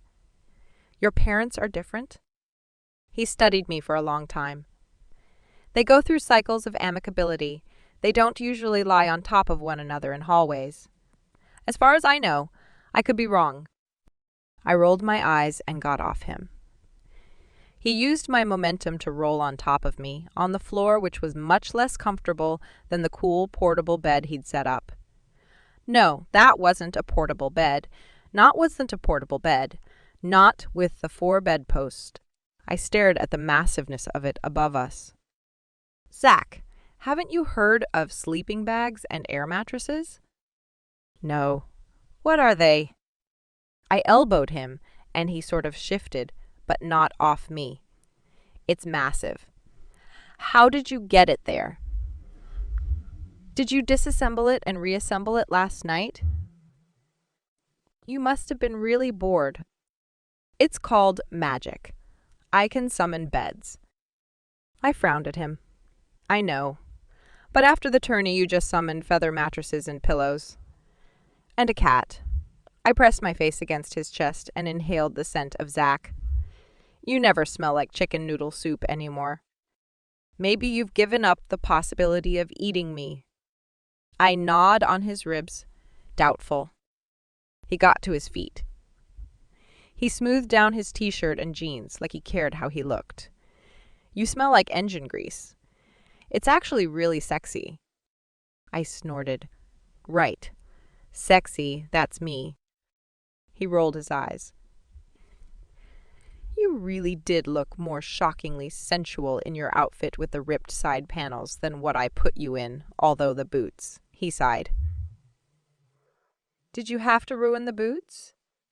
They're much better now. No, they're not. Look, I'll make a pair of boots for you according to your specs, but you have to promise not to burn them or rip them apart.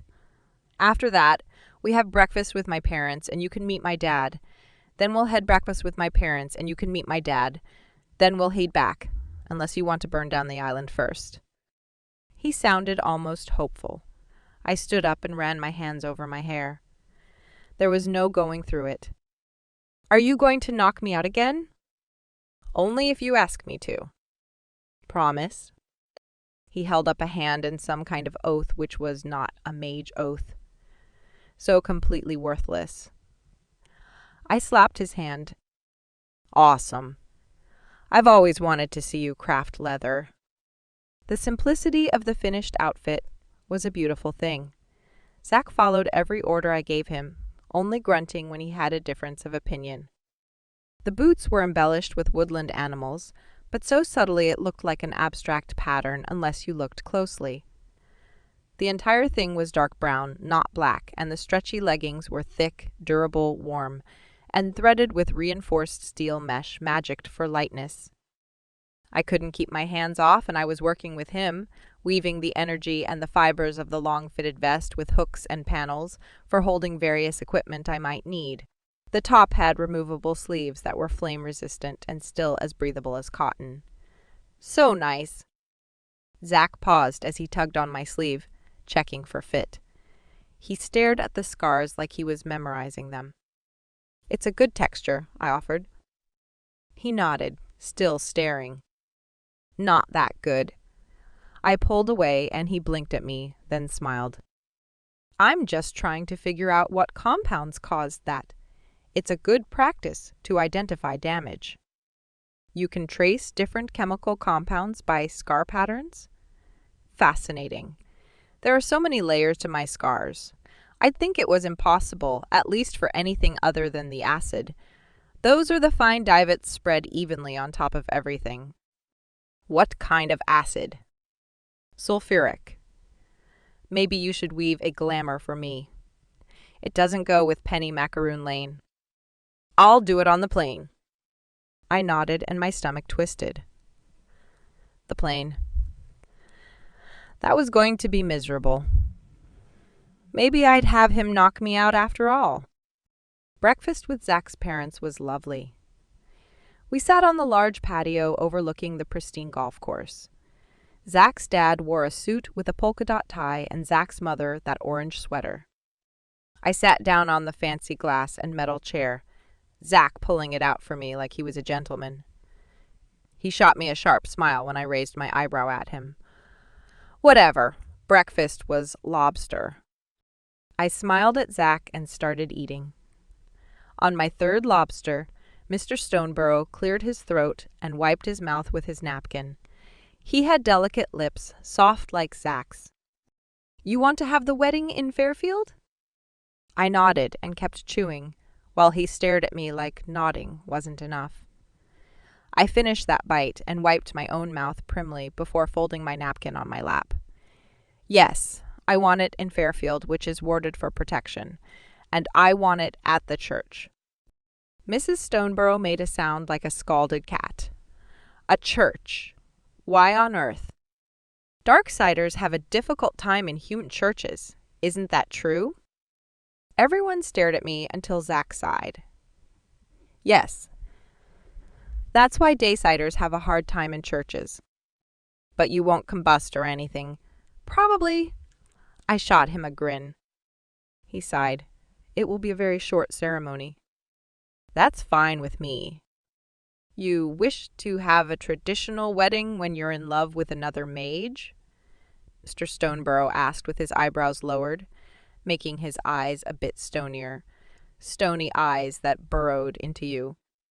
I licked my lips and raised my chin a tiny bit. I wish to have a traditional marriage in every way. I will not be disloyal to your son. He sat back. You say that? But have you even kissed him? You have a lot of strength, Will. I can tell that from here. But you can't fight yourself. He had no idea how many selves I fought regularly. Mrs. Stoneborough placed a hand on his sleeve, not touching his skin, but he stilled anyway. Darling, would you suggest they demonstrate their possible attraction in the immensely romantic atmosphere of being observed by his parents and the occupants of the golf course? He sniffed and then pulled out a handkerchief and blew his nose, successfully taking his arm away from her grip. I sort of liked her. I hadn't expected that. I love your sweater. What is it made out of? I asked after we'd sat in silence for a few more minutes. She waited until she'd neatly sliced a bit of lobster chewed, then swallowed with a gulp of lemon water. Cat. Zachary had a cat he adored. Spent hours petting it, imbuing it with the most delicious energy. My stomach dropped and kept falling and falling and falling. I glanced at Zach. He gave me a sharp smile that was like a dagger in my chest. I stood up, shoved his chair back, and straddled him. I kissed him, gripping his head like he was going to escape. I kissed him like I'd kissed Signore's brother, taking his pain out of him, as much as I could hold. But what I tasted wasn't pain. It was sweet, light, and lovely. It was love, and he'd give me as much of it as I could take. I pulled away breathless and feeling so many things, mostly betrayed. How could he give me love instead of pain? He stood up, arms around me so I didn't fall to the ground. He nodded at his parents. Thank you for breakfast. As you can see, Father, it'll be a long and traditional marriage. I stared at Zach as he led me away from them, my heart pounding, floating, aching in my chest. You're a dangerous mage. He laughed and kissed my hand, teeth pressing into my skin. What other kind would you play with?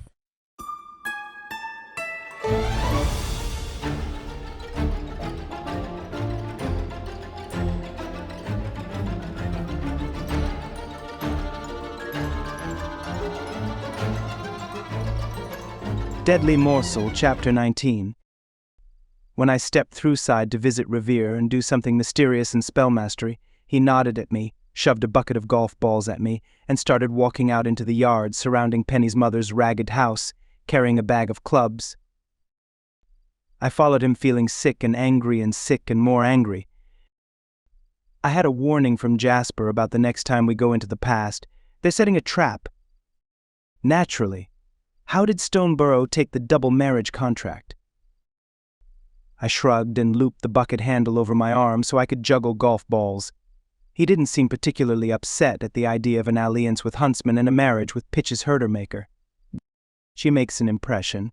Bex. I glanced up at him. Were you there? He raised an eyebrow and I studied him while adding more and more balls. The guy who kept the glue gun from exploding. That was you. Did she recognize you? Revere shook his head. Penny has no magic. But energy. Can't she feel the difference? Only if she focuses to the point of exhaustion. You watched her too intently. I apologize, but what mage in his right mind wouldn't look at her in that skirt with a glue gun? There was no glue. No, but there could have been. Exploding glue, vaporous glue, or generic glue, and you would never know until it was too late. You sound too affectionate. My apologies. She was completely ugly and dull, particularly when she kicked down Killer. You juggle well. Those are explosives. I carefully stowed the 12 balls back into the bucket, frowning at him. He could have told me right away. He was waiting to see if I dropped one and blew something up. Me. It would be funny. Where did she get all those scars? Most from Poppy. Some from her own experiments, some from her mother. What was Poppy's problem? Full Darksider living in Dayside. She was as gentle with Penny as she knew how to be. Poppy was a full Darksider? How special that's when Revere grabbed my arm and stepped through side with me. We came out on the top of a jagged cliff. A bubbling volcano was far below us, the only light in the otherwise black world. A castle rose on the other side of the magma gulf, towers crooked and twisting. Now that's a Darkside castle. She's a renowned architect, he said, shooting me a sidelong glance. He pulled out a good driver and took a few swings before he rammed a tee into the red rock and took one of the explosives, placing it lightly on top. I took another tee and a second driver, paced a good distance from Revere, planted my tee and put a ball on, then shifted my grip on the handle of the club. Revere counted down. 3, 2, 1, 4. We swung in unison. The golf balls floated over the burbling liquid rock and hit 2 windows. We were both excellent golfers. He smiled at me and we replaced our balls. We were running out of balls when the witches emerged from the building like a swarm of wasps. These weren't cray, they were sorceresses. Lovely. I looked over at Revere. He studied them with his golf club on his shoulder. Look handsome. Don't I always? Revere spelled his golf club a way he'd taught me, but I hadn't thought to apply to clubs. Idiotic of me. It was a spell reversal. Revere watched the witches come, and when they cursed him, he'd catch the curse, transform it into something of various color and sparkle, then hit it with his club so it flew back into the crowd of witches. I shook off the first curse to hit me before I followed suit. It was ridiculously relaxing to golf curses over the abyss of bubbling death. Very good, he said when they withdrew and stopped cursing us. After a conference, the head witch came forward, floating over the magma. What brings you past the burning lands? Her voice was like lava, bubbling and deadly. Revere bowed to her like a courtly lord. I bring my compliments. To get the upper hand of a deception sorcerer like Sooth is truly impressive. She stared at him while her mouth pulled back to show her sharp teeth. At least they were white as the volcano light could show. What deception sorcerer? Revere waved his hand and an image of Sooth appeared, smiling. I believe he asked you to hold some debts for him. And you would steal those debts. Of course not. They were paid by this lad. He would claim the debts for himself. You see, he's in love with Sooth's daughter and wishes to gain some leverage. Such a difficult attempt, but his heart cannot be swayed. Revere sighed heavily. So much emotion from the paragon of indifference. Who will pay for our windows? Revere frowned and snapped his fingers. The damage we'd done to her castle was repaired as the stone and glass melted back into place. He must have set a memory spell in the stone before we'd exploded it. Such a clever mage. That's the kind of mage Penny expected. I'd have to tell Zack to get half competent at rebuilding the stuff he destroyed. The female dropped to the cliff edge, volcano magma rising behind her in a whoosh, outlining her brilliantly. "Summon your father," Revere said in a low voice. I stared at him before I sighed and summoned my dad. Seriously?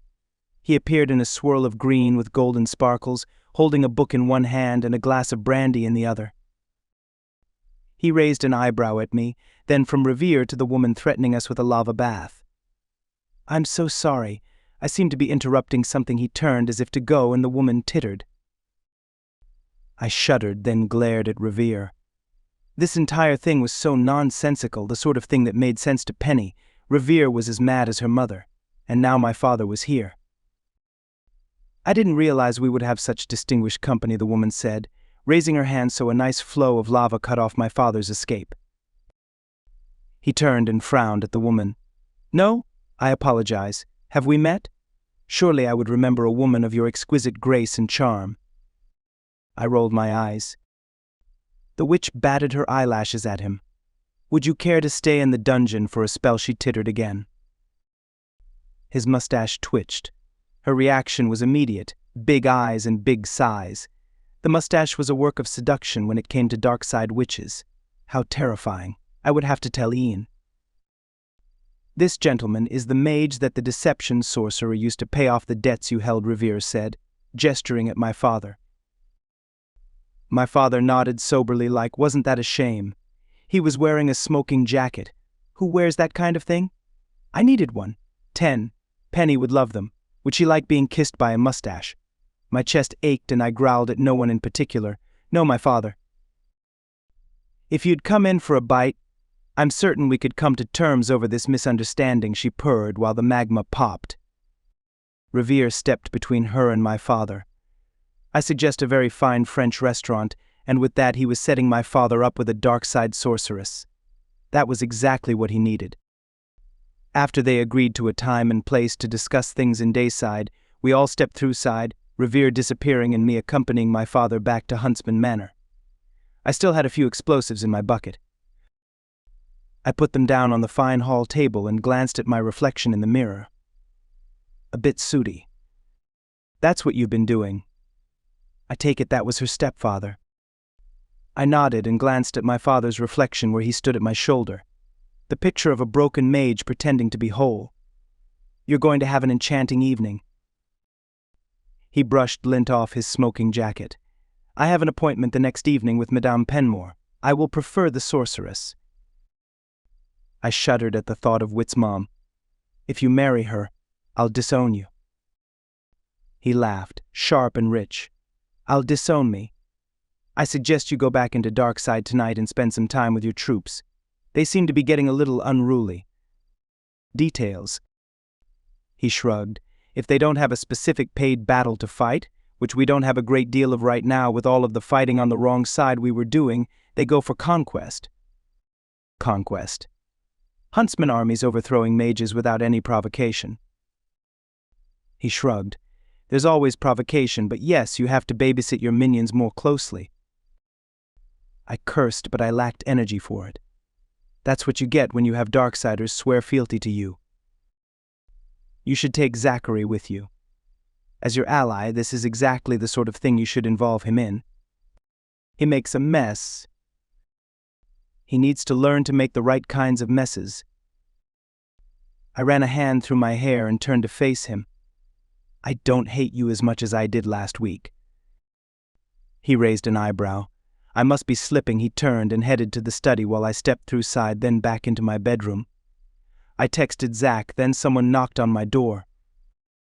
He came in without waiting for me to open the door.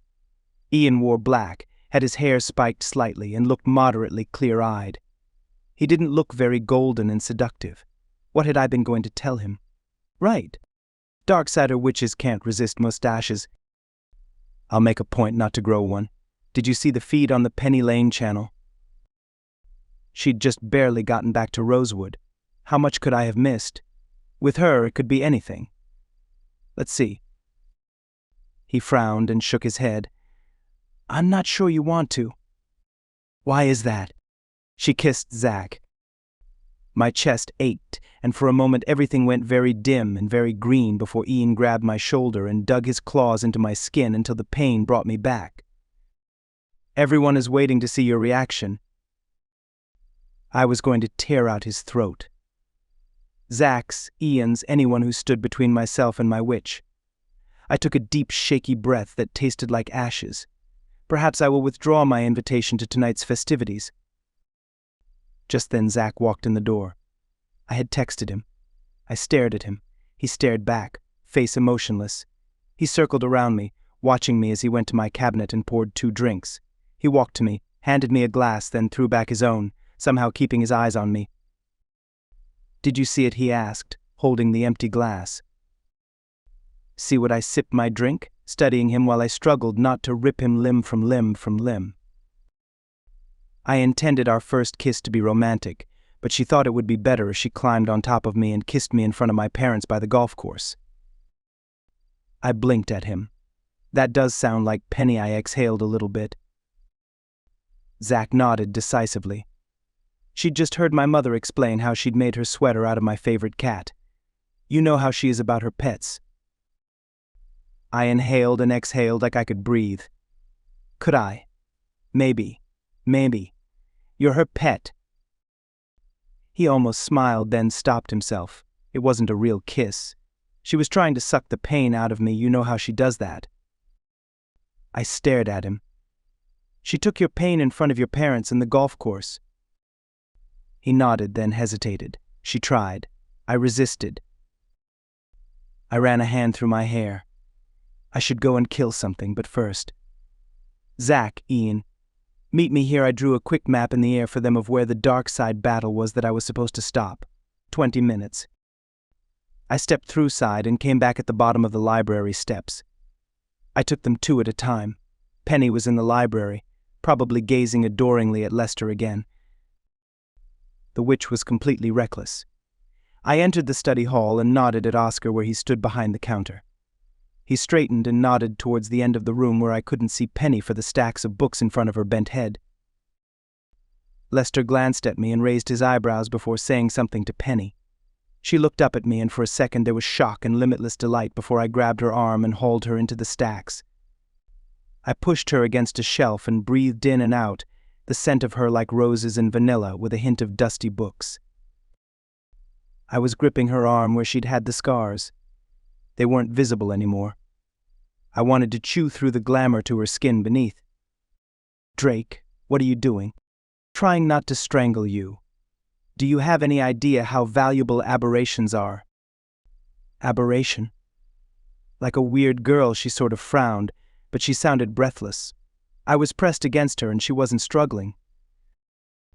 Like a witch with mage energy so you don't repel them. That kind of aberration. You like to strangle valuables? Odd.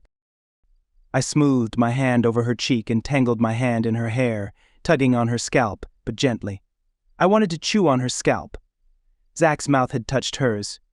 I was going to chew hers off so no one else could touch it again. Drake, what are you doing? Didn't I already tell you? Not strangle me, but can't you do that from further away? Of course, but it's not as interesting. She closed her eyes and inhaled deeply. If you keep pinning me to the shelf, I'm going to lick you.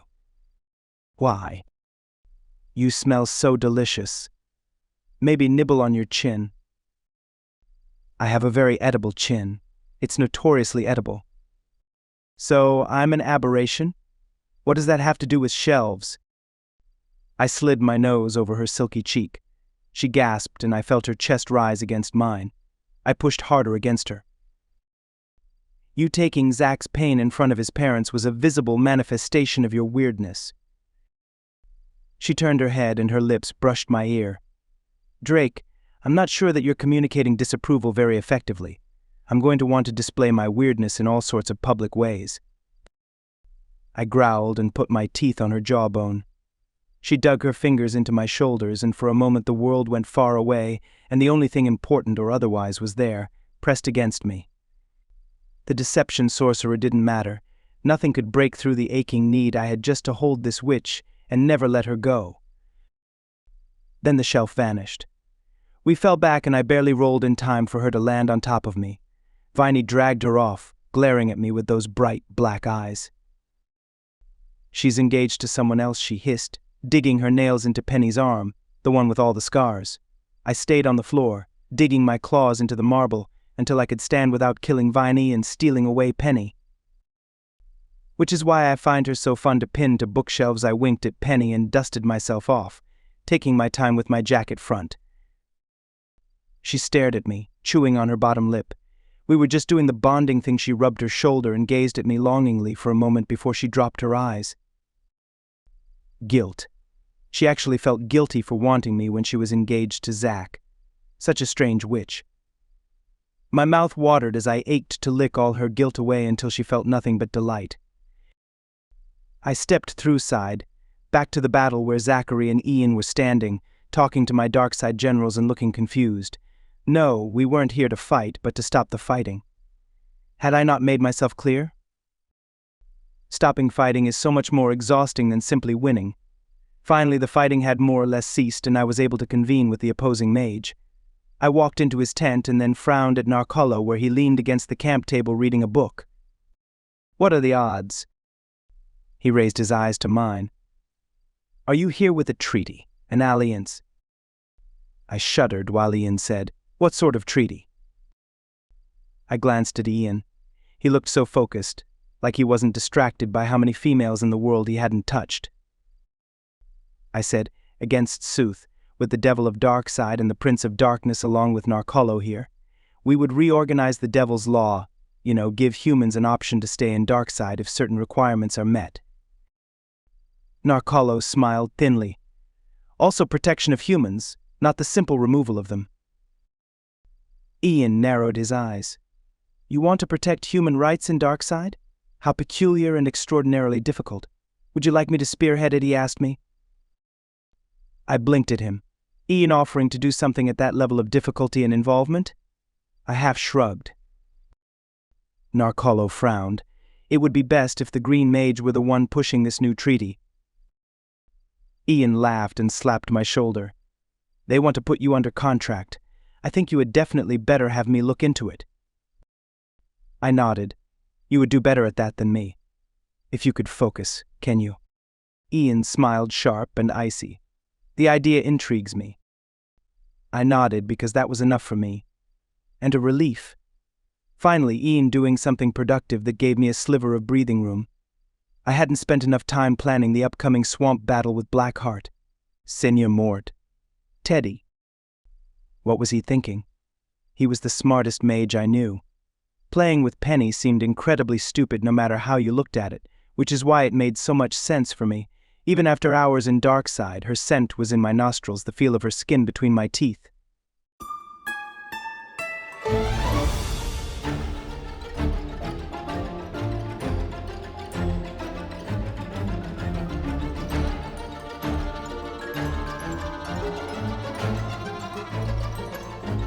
Deadly Morsel, Chapter 20. So, the plan was something like, Wit would dress up as me and play a decoy up in the balloon, while I hung out with a bunch of black-cloaked no-nonsense fighters out of the way, out of danger, but not at Rosewood because that wasn't safe with the whole school in the swamp. The school was buzzing like we were going on the most exciting field trip in the world. Yay for swamps. I had one of my chem girls make me a spell to track Seigneur Mort that I didn't need magic to activate. All I needed to do was light the bit of weasel hair on fire, and it would lead me to him. I didn't bother telling Drake or Zach about that part. They wanted me secure, or at least I imagine that's what they wanted. Drake didn't talk to me outright, just smirked and winked at me like I was a mostly amusing female he liked to play with. I couldn't stop thinking about the library, the stacks, Drake's teeth on my jaw, his fingers scraping my scalp. Ah, well. Fun, love that torture stuff. Rosewood packed up and left. All the helicopters, limos, and llamas. Just kidding. No llamas. I rode in a helicopter with Zach. So much awesomer than absolutely nothing else in the world. I clung to his hand, his arm, with my decoy weasel in my bag beneath my knees. The plan was going to be so rational, logical, and perfect. I turned my head and gave Zach a bright smile. Has your hand gone numb yet? I'm sorry about the clinging. It's annoying, isn't it? How long is this going to take? Maybe you could knock me unconscious with some kind of cool mage trick. He grinned wildly at me and leaned closer, blue eyes dancing. I could, but you'd miss all the fun. I'm sorry about Senior Mort, but this is the best thing that could possibly have happened my senior year. Aren't you worried that Rosewood will be humiliated and disgraced? He shrugged. I don't really care. I'm not into the ego. Just the massacre. Oh, but if Rosewood loses and they keep Senior Mort, I swallowed hard and pressed my face against his shoulder. We'll decimate them, won't we? He patted my hair. Of course, Drake doesn't like losing. As in, he's cooked up an awesome, elaborate plan that will guarantee Rosewood's position of superiority for the next 100 years. The helicopter landed, and I climbed into the back of a limo with Zach, Oscar, Viney, Ian, and Whitley. Whitley wore a long, strawberry blonde curly wig. In her cute little skirt and shoes, she looked kind of sweet and fun. And then she curled her lips at me, and I was reminded of one of those badgers about to rip apart your face. Super cute. Why isn't Drake here? Whitley's eyes narrowed. Can't live without him. It didn't feel like it. This just seems like a group he'd be part of. She gave me a blindingly beauteous smile. He's where he wants to be. Viney rolled her eyes. Drake's got a different part in this plan. He'll show up when the time is right. He'll be impossible to miss. He's not exactly subtle. Finally, we were at the launch site of the balloon, where it waited for Whitley and Zach, filled with generic herders that I hadn't made. Viney and Oscar took off, and that left me with Ian in the limo. I stayed with him for a good 15 minutes without talking, just sitting. Not talking, sitting.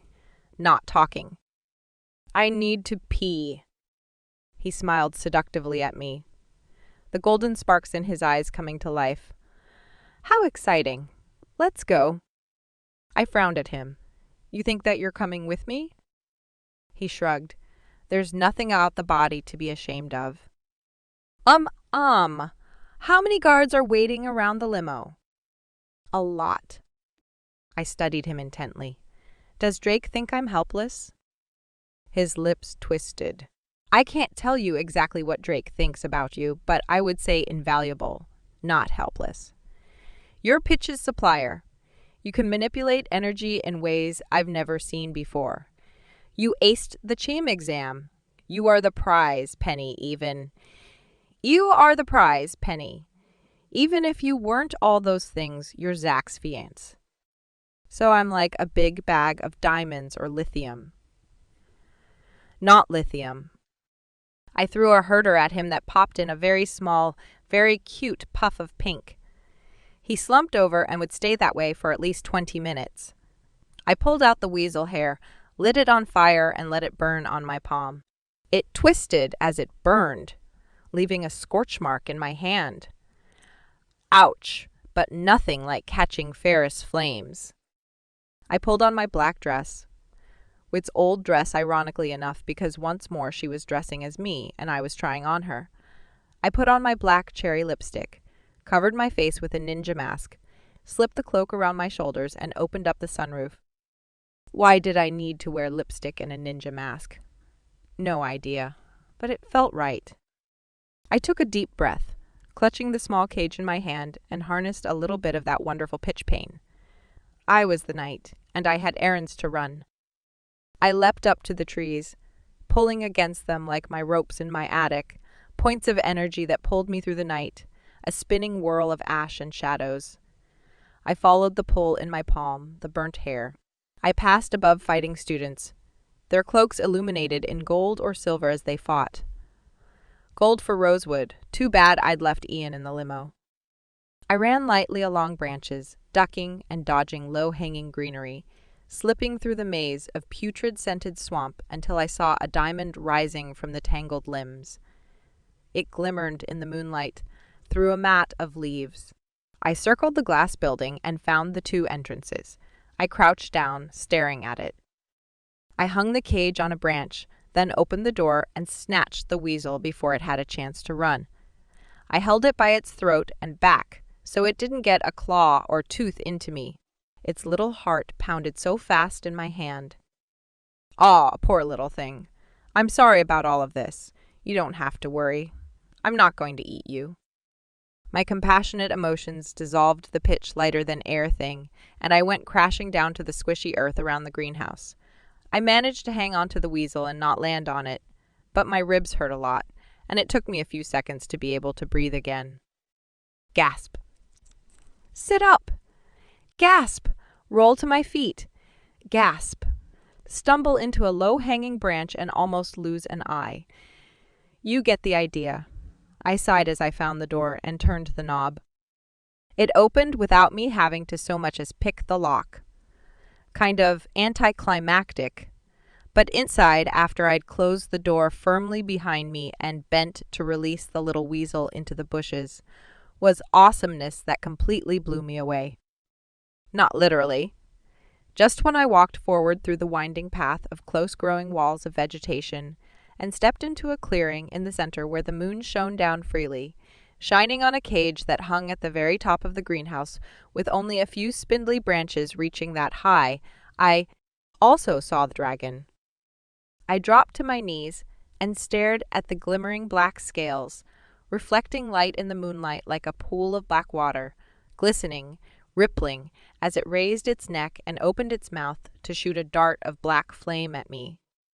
I leapt up, spinning the flame around me until I threw it back at the dragon's face.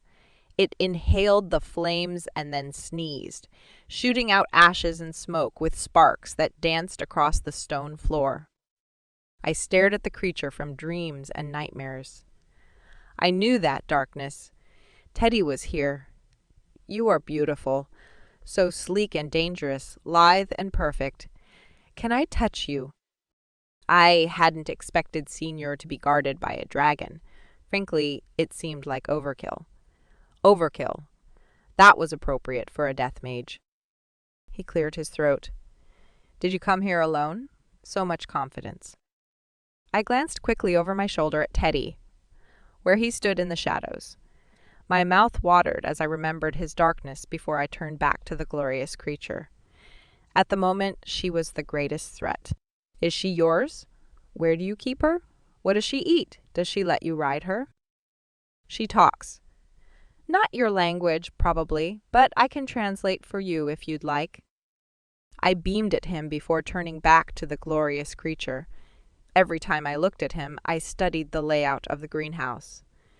There wasn't a lot of room to maneuver in the space, and all the plants made visibility difficult. What does it feel like to fly through the night? Can you fly during the day? Is the sun hot or is the wind cold? Can you feel temperature through your scales? Are they scales?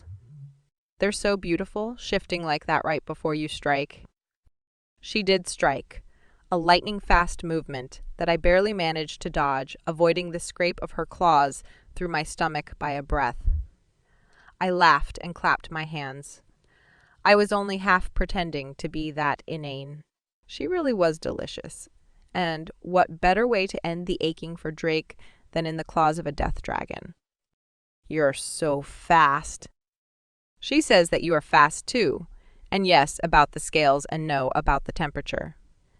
Why did you come here all by yourself? Are you hoping to make a deal with me? He walked out until he was between me and the gorgeous glimmering darkness with wings and fire. He put a hand on her head, rubbing her brow bone. Every movement was a silken blade in the dead of night, graceful as a fallen angel. He matched his dragon perfectly. Did you really come alone to find your pet? He kept using that word, alone. I shrugged. Signor Mort is my responsibility. How is he? Has he been eating? He can get upset if he's moved around too much, and then he just sits and pouts, doesn't eat or sleep or drink. It's terrible. He answered dryly. Sounds traumatic. I'm glad you found your way to him. You should join him at Blackheart if Rosewood fails to defeat my school. Oh, thanks. What's it like? He studied me, that perfect face made slightly asymmetrical by a black ring through his bottom lip. You pierced your lip. So cool. Did it hurt? It looks like it hurt. What's it like for kissing? He smiled. I haven't had any complaints. You're welcome to try any time. I wrinkled my nose. How would that help me know if piercing my lip is right for me?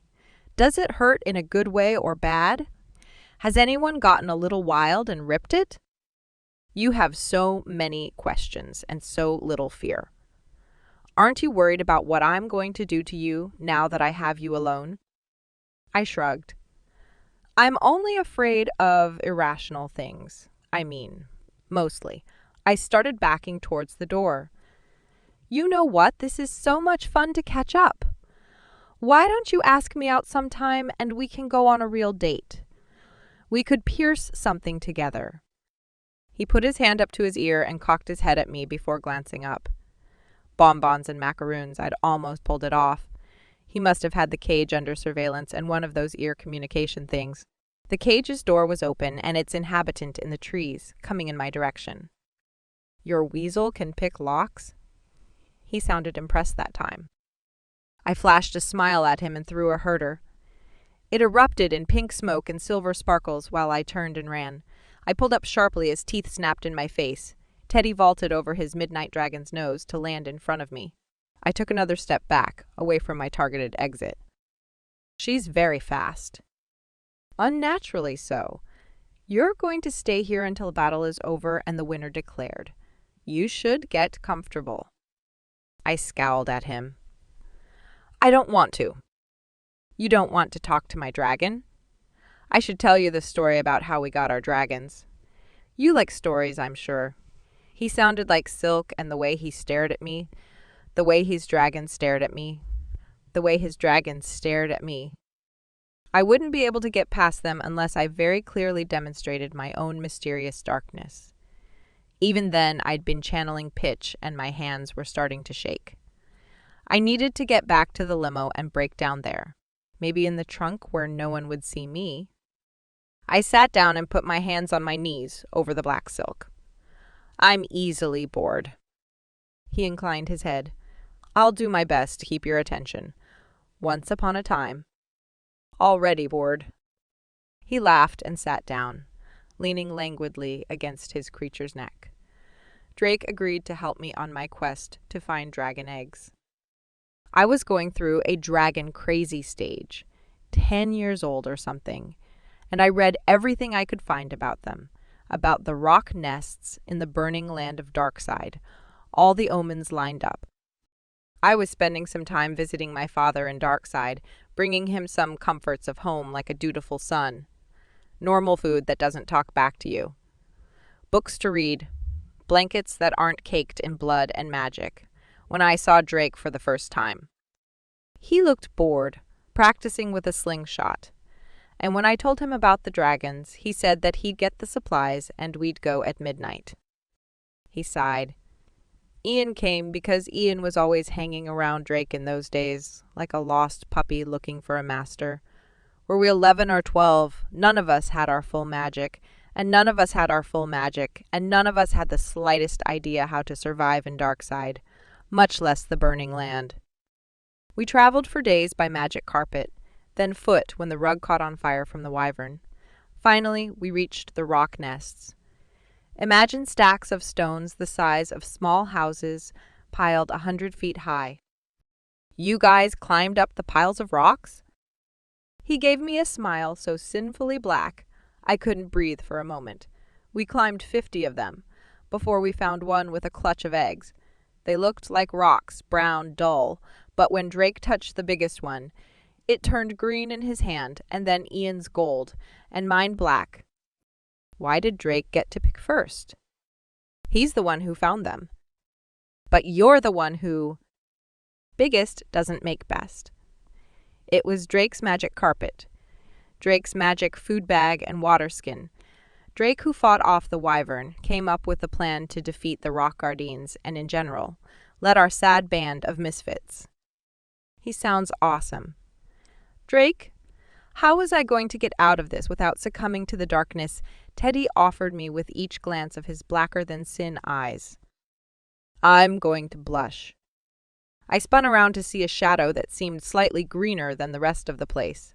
Neon sparks were in his eyes as he slid closer, lounging on the back of his dragon, one knee up on the spiked browbone of the serpentine creature. It seemed smaller than before, maybe because it kept its wings tightly furled. Drake, I wondered if you'd bring Jello, Teddy said, putting an arm around my shoulders, his forearm over my throat. How is this going to go? It seems like I have a hostage. Drake waved airily. I should warn you, Jello considers Penny his. I personally don't care what you do with her, but Jello will eat you if either you or Princess mar her imperfect skin. The Black Dragon Princess put her head between me and Drake. And Jello. What a beautiful creature. He had a much larger head than Princess, and his movements were more powerful, more present. In a flash of purple, accompanied by the scent of sulfuric bananas, another mage appeared. Mitch, Poppy's traitor. I bared my teeth at him even as he said, I believe I already called dibs on her skin. Teddy pulled me against his chest and darkness swirled around us. I slid my hand up his cheek and drowned in the darkness, letting it grow and swell around me. I took it until I was full to the brim with it, then turned to ashes in his arms. I'll deal with you later, I hissed as I spun through him and his dragon until I reached Mitch. I pounded against him with the swirling darkness I'd taken from Teddy, from his dragon. I tore his throat with my nails, scoured his skin with my breath, and stole the beating of his heart with my fear. Sudden energy pulses wrapped around me, tying me to my flesh, forming me together, bound, whole, and in Mitch's hands. His bloody, ripped hands. You and I, witch, he whispered. We owe each other a world of pain. Pain. His pain became mine as my skin shredded and my throat tore. He twisted his fingers and lasers of energy pierced through me. He dragged me closer to him, his face a mask of rage and happiness. So much confusion. Then Signor Mort sank his fangs into his hand, and for a moment the connection was severed. That's all it took for hands to drag me back out of the swirling vortex of oblivion, back into the greenhouse. Drake's hands slid up my throat, pushing back the blood while Teddy fought Mitch. Mitch was winning. How was that possible? Oh, I had taken Teddy's darkness, his dragon death magic. There was a swirl of honey yellow, and then Lester joined Teddy to face Mitch. Mitch disappeared as soon as he saw Lester, the oddest expression on his face when he looked at him.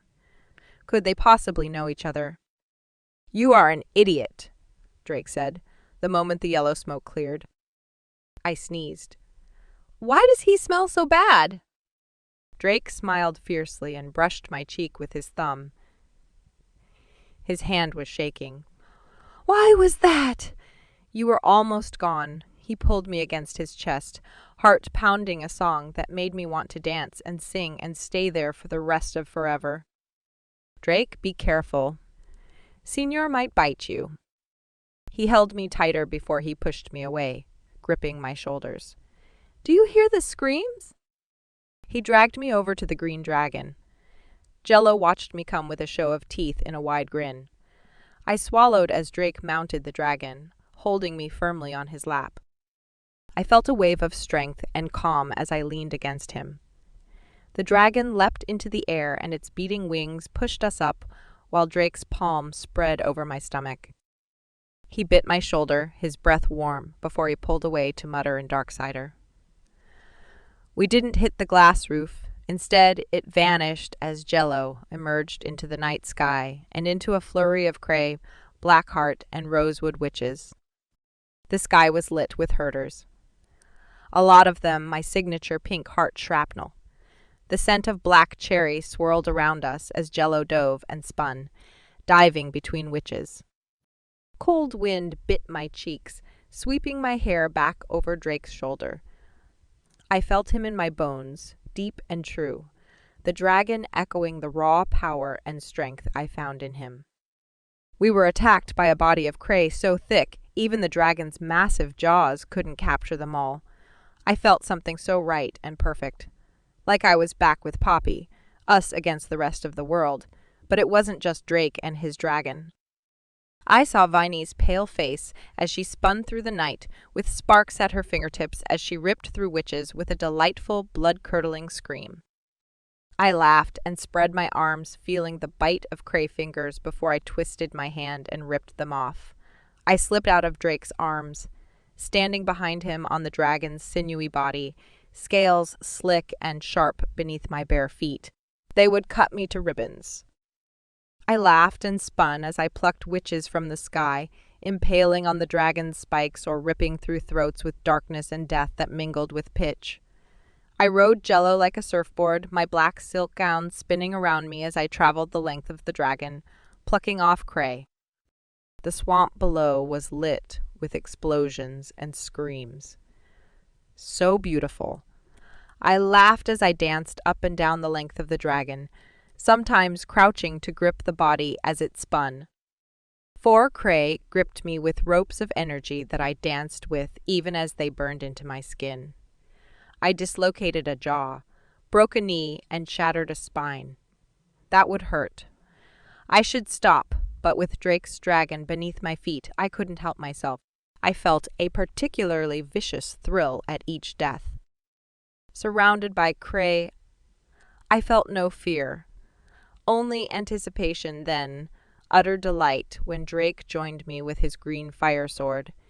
He smiled at me over the cray, eyes bright and beautiful. He loved me. Throughout the battle, the swirl of darkness and death, Drake's green eyes held me to this world, this sweet life. I didn't need to touch him to feel his strength and love. I could do anything with him beside me. Soon, Drake's armies filled the sky along with Zack's jets. Jello dove down into the trees, crunching a few more cray on the way. Drake caught me around the waist so I didn't fall from that sudden extreme movement. His hands were coals on my skin, my shredded gown hanging from my straps. "How are you staying on?" I asked right before he jumped, dragging me with him down through the trees that whipped my face and feet until we hit the ground. He had his arms around me, breaking my fall. I wanted to stand like that forever, with him, but we still had to fight our way through the Blackheart forces, while fighting cray and other horrific monsters. Drake fought so beautifully, witch and mage alike, and monsters. He was particularly proficient with monsters. He was used to this kind of thing, out-and-out battle with terrifying foes. Zack crashed through the bushes ahead of us, then pulled up, blue eyes wide and wild. "They've taken the limo. We'll need to take emergency exit number 2. Drake growled, then swung around, cutting to the right, while Zack fell in on my other side.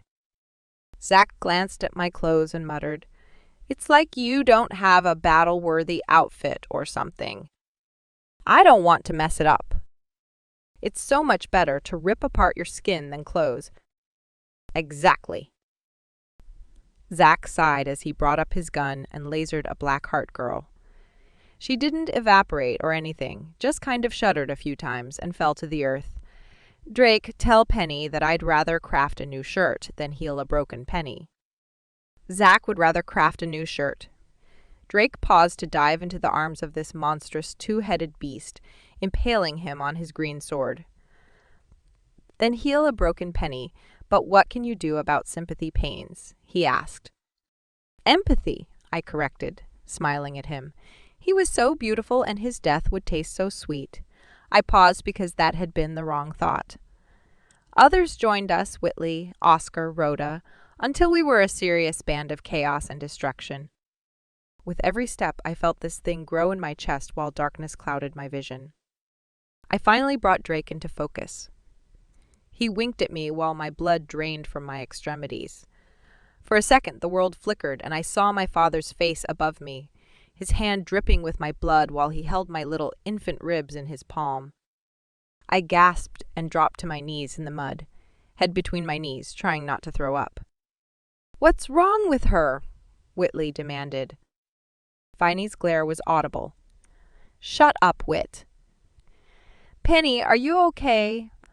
I felt her arm around my shoulder and she kind of squeezed. I licked my lips while the taste of ashes filled my mouth. I was going to kill them all. Every beating heart would end in blood, flowing into the swamp mud, piles of bodies. I bit my arm until I tasted blood and kept biting until I came back. Bonbons and macaroons, that wasn't exactly the way to treat a bunch of people who fought to liberate your weasel. Zach rubbed my lower back and murmured like I was Henrietta.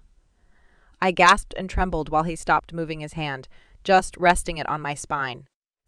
Ding-dongs and eclairs, I was going to pass out. Yep. I totally did.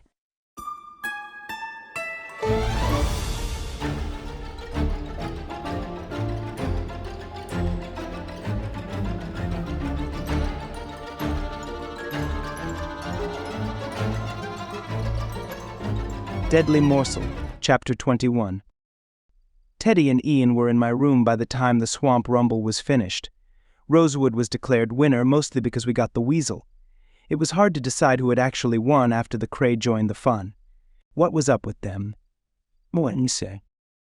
How could they attack me after I'd given them a pinky and everything? Not that it was the right pinky, but like I was going to trust those scheming killers with something so possibly valuable. She took my death, Teddy said from where he paced behind my couch. And my lust, Ian said with a smile. The only reason you haven't ripped apart Stoneborough and any other mage who has looked at your witch is because she took your violence as well. She got lost in your death. You should keep it to yourself, I glared at Teddy. He shrugged. The impulse to self-destruct is stronger than anything else. She's invaluable. You need to protect her better than this. I saw her ripped to pieces like she isn't the most precious thing in any world. I growled at him and opened my mouth to tell him that she was my witch and he didn't need to worry about such things, but she wasn't mine. She was Zachary's. I was only backup. Are you offering your services to protect her? He hesitated, but his eyes burned and he glanced at Ian, then back at me. If she's willing to take Ian's lust, then why not my death? Didn't you try to lure her away to the dark side? While under Princess's influence, of course. I would never do such a thing in my right mind. I forgot what it was like to have one of those. He rubbed his scalp like he was experiencing all kinds of thoughts he'd never had before. You'll have to ask Zach. He's her mage. Don't say that, Drake. If you aren't her mage, then there is nothing to stop me from taking her. Teddy didn't make it a threat, just a fact, cold and irrevocable. Ian yawned. I need to get back to work. I've been in contact with Narcolo and the Devil in Darkside, along with the Prince of Darkness. They're all ridiculously eager to agree to terms. It makes me nervous. You're working on a treaty? Teddy asked, puzzled for a moment before his expression cleared. Ah, you are once more capable of rational thought. I should go into scholarship. He shook his head. Extraordinary. She opens up a world of possibilities. How much can she take without it causing her harm? Are there limits to what she can take? She could make an extremely lucrative career out of it. She would undersell her services, like she does with the Prince of Darkness. I tapped my lips while I considered my two friends and myself. I suppose I should have a conversation with her. What are the side effects of taking dragon vices? I saw the death in her last night. She is Zach's witch and they are both mine. Does that make you feel better about it? Teddy sighed. I understand why you signed that marriage contract. She clearly needs worlds of protection, but if I were you, I'd be cautious. Sharing a witch has never been any mage's talent. I can share witches, Ian said dryly. Teddy snorted. That's convenient because you will have to share Miss Lane. Miss Lane. Teddy was still beautiful, supple-lipped, gleaming-eyed, perfectly sculpted face, but he acted for the first time in years, like the polite and cautious boy I'd taken into the burning lands. I wanted to keep Penny far away from my poisonous and poisoned friends, but if I could fix my errors, if she could fix them, I might be able to breathe a little easier. Some things weighed on me, things I couldn't fix. I spent the rest of the evening drinking with the Dragon Lords and chatting about treaties and theories and business strategies, like we weren't Dragon Lords at all. The next morning I waited for her outside her English class. She came out looking tired and sucking on a lavender and dirt lollipop. I fell in beside her, noticing the flip of her skirt when she saw me, flashing more of her extraordinarily long legs at me. I bit my lower lip, and the next thing I knew, I'd accidentally dragged her inside a closet, a small cleaning closet with a bare light bulb hanging between us. Her eyes widened and her cheeks went pink, then the color spread down her cheeks to her throat and lower. How low did she blush? I touched the top button of her shirt, then forced my fingers to stay there, feeling the pulse beneath her skin, pounding rapidly, faster and faster as she gazed at me. Drake, she whispered. I took a step closer to her so my head brushed the bulb and my hand moved up to catch her chin. I was going to warn her about Teddy and Ian, convince her to write out a very clear and thorough contract, all the protective kinds of things I should do, but instead I raised her chin and, as though I had all the time in the world, slowly, lowered my lips to hers. She gasped beneath my mouth as though she hadn't expected it, no matter how long I'd taken to close the distance, how still she'd been, waiting for me. Ah, her lips. Soft, sweet, sharp-toothed and hungry against mine. She shoved me against the door, her hands in my hair, nails digging into my scalp, neck, chest. Had she unbuttoned my shirt or simply ripped it open? I couldn't possibly care. I was dizzy with aching, with sweetness and delight, and then she pushed away, hands to her heaving chest and mine. "What are you doing?" she demanded. At least it would have been a demand if her voice weren't quite so breathy. I covered her hand with mine, over the name carved into my chest, my heart. Teddy would like to have an alliance with you similar to the arrangement you have with Ian. She frowned, adorably confused. Her soft lips were parted, a sliver of her pink tongue visible. That's a bad idea. I almost slaughtered everyone last night. I smiled slightly. Really? Even me? She licked her lips. I think it was Teddy's death stuff. It was really difficult not to kill everyone. Right. That's how he feels all the time. It gets really exhausting. He's not that bad without the dragon. Not that he isn't a terribly wicked mage, but he's interested in things other than killing. He's much more interesting this way. You want me to take Teddy's, what would you call it? His dragon? His death addiction? Not to be mercenary, but what's in it for me? A shiver of pleasure went through me. Penny Lane being mercenary? Was anything more delicious? Whatever you want. She smiled slightly and leaned back, crossing her arms while her gaze wandered to my mouth before she ripped it back up to my eyes. Whatever I want. From him, naturally. I don't want anything from him. I liked the sound of that so much. I slid my fingers over her hand and up her arm. I'm willing to provide whatever you need. Teddy can give me compensation. She lifted her chin. What do you think I want from you? I slid my fingers over her skin and noticed the goosebumps, the shivers, the way her heart beat faster and faster. The contract is open to interpretation. You could make use of me in any number of ways. She inhaled, shuddering as my hand slid up her throat to her jaw, her lips. You would like me to keep your friends sane, and your price is open to interpretation. She stepped closer to me until her body brushed mine before she froze, breathing shallowly. She might hyperventilate if she kept that up. She closed her eyes, wavered close to me until her lips almost brushed mine, then stepped back, wrenching her arm away from me. She shook her head. I'll think about it.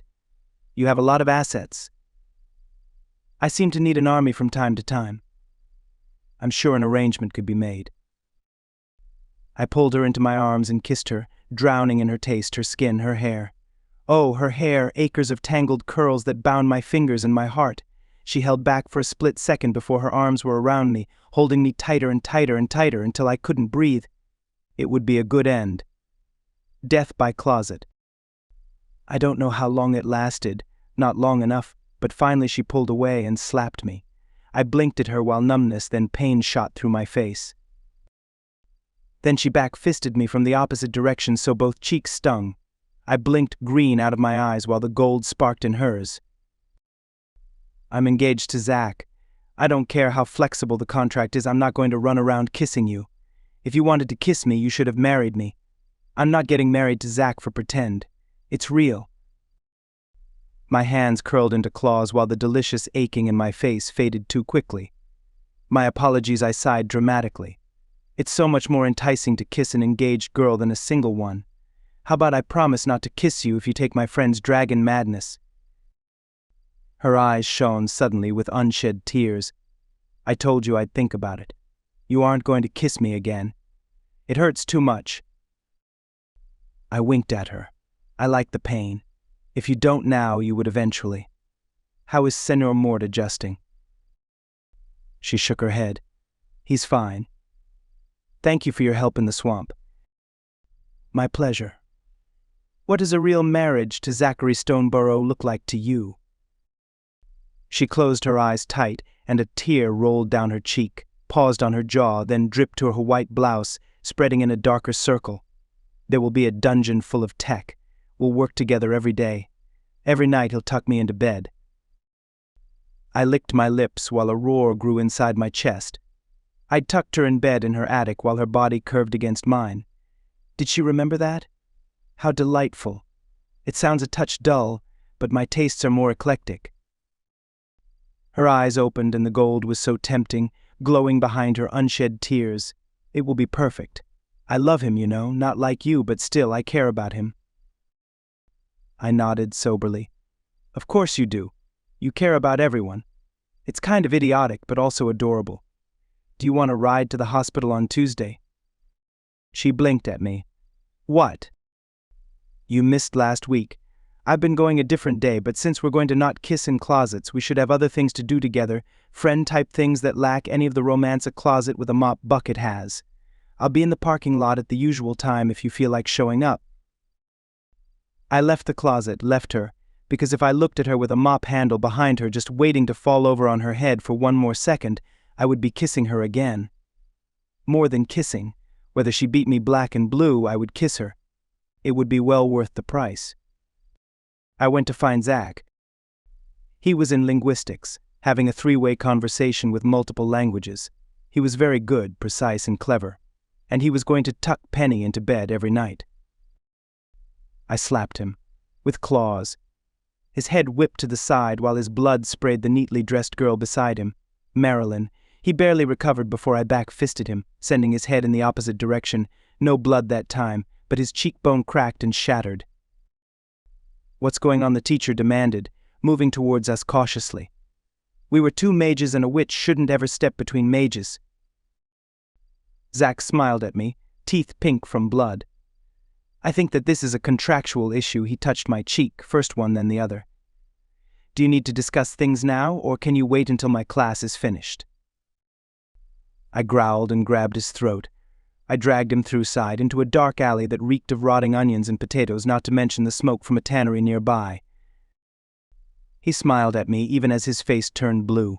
Why did she slap you? I growled at him before I released him and stepped back, rolling my shoulders, crouching down. I needed his blood, lots of it. If you're going to rip me apart, which you are, I should at least know why. I bared my teeth at him. Real marriage. She wants a real marriage with you. He shrugged. Of course. If it wasn't legal, it wouldn't work. Real. If you tuck her into bed at night, I'll rip you apart by day. His eyes widened along with his grin. Do you think she meant it or just said that to drive you insane? Either way, I love how that witch thinks. I tackled him onto the fetid cobblestones, sliding into a stone wall that would have cracked a human skull. The world went green and red until we'd fought enough that the anger oozed away, leaving me with nothing but nausea and a lot of nasty cuts, stabs, burns, and other signs of Zach's affection. I rolled away from him, breathing hard while I stared at the sky, or the clouds between myself and the sky. Zach wheezed as he pushed himself up. I'd done a wonderful job making him ugly, but he still won.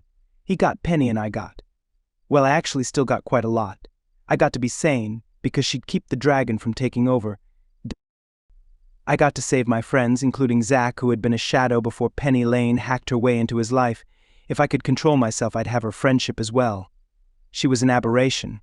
I didn't have to hate and fear her like an ordinary witch. It was possible for us to be friends. In time, my desire for her would fade. Her adoration for me would shift to Zach or remain locked in her heart. She was right, though. I couldn't share her with Zach, and she couldn't be married to him while I tried to steal her away every moment of every day. I ran a hand over my bloody face. He'd done as much damage to me as I'd done to him. I must have been holding back. That was nice of me. We stayed there like that for a long time, not talking, just enjoying the special ambience of that back alley. You're marrying Pitch. I never really thought of her as a marrying kind. Zach laughed. It's beyond my fondest dream. When I found out that Penny was Pitch, I was so angry I thought I'd self-destruct with it. Angry? I know that you love Pitch, but Penny's a very delectable package all on her own. Angry because I could have had her, all of her, but I had to give her to you instead. I nodded. How did you do it?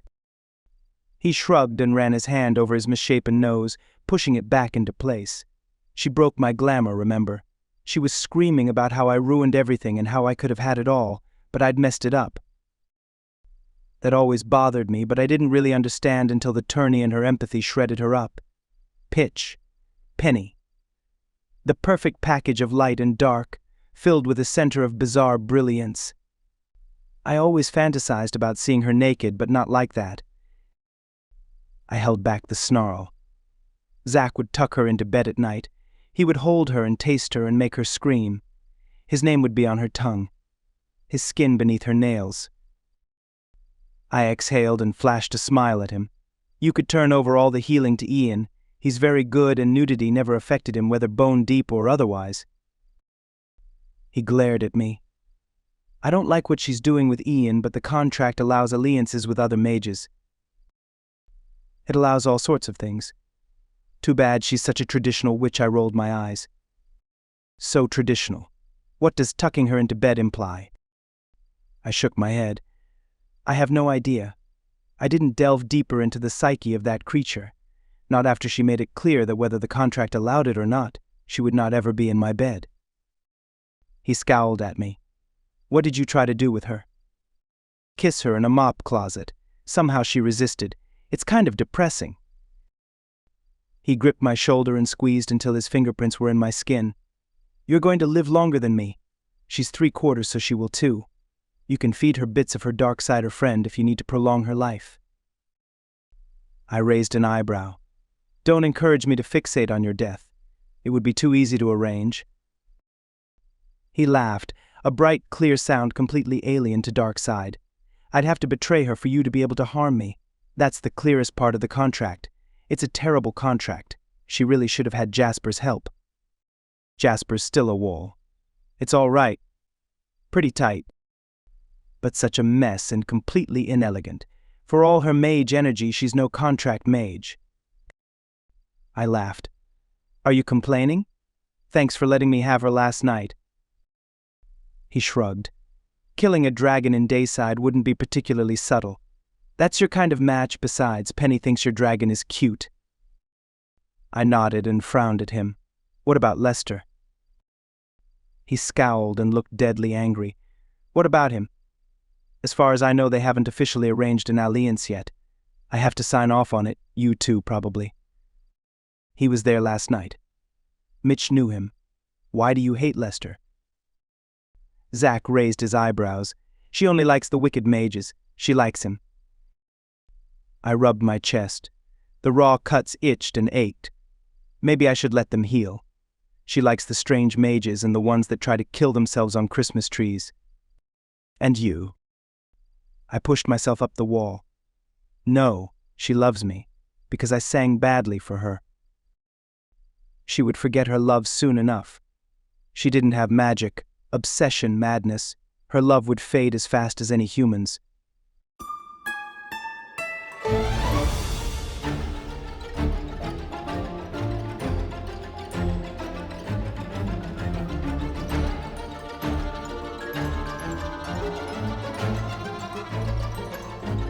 Deadly Morsel, Chapter 22.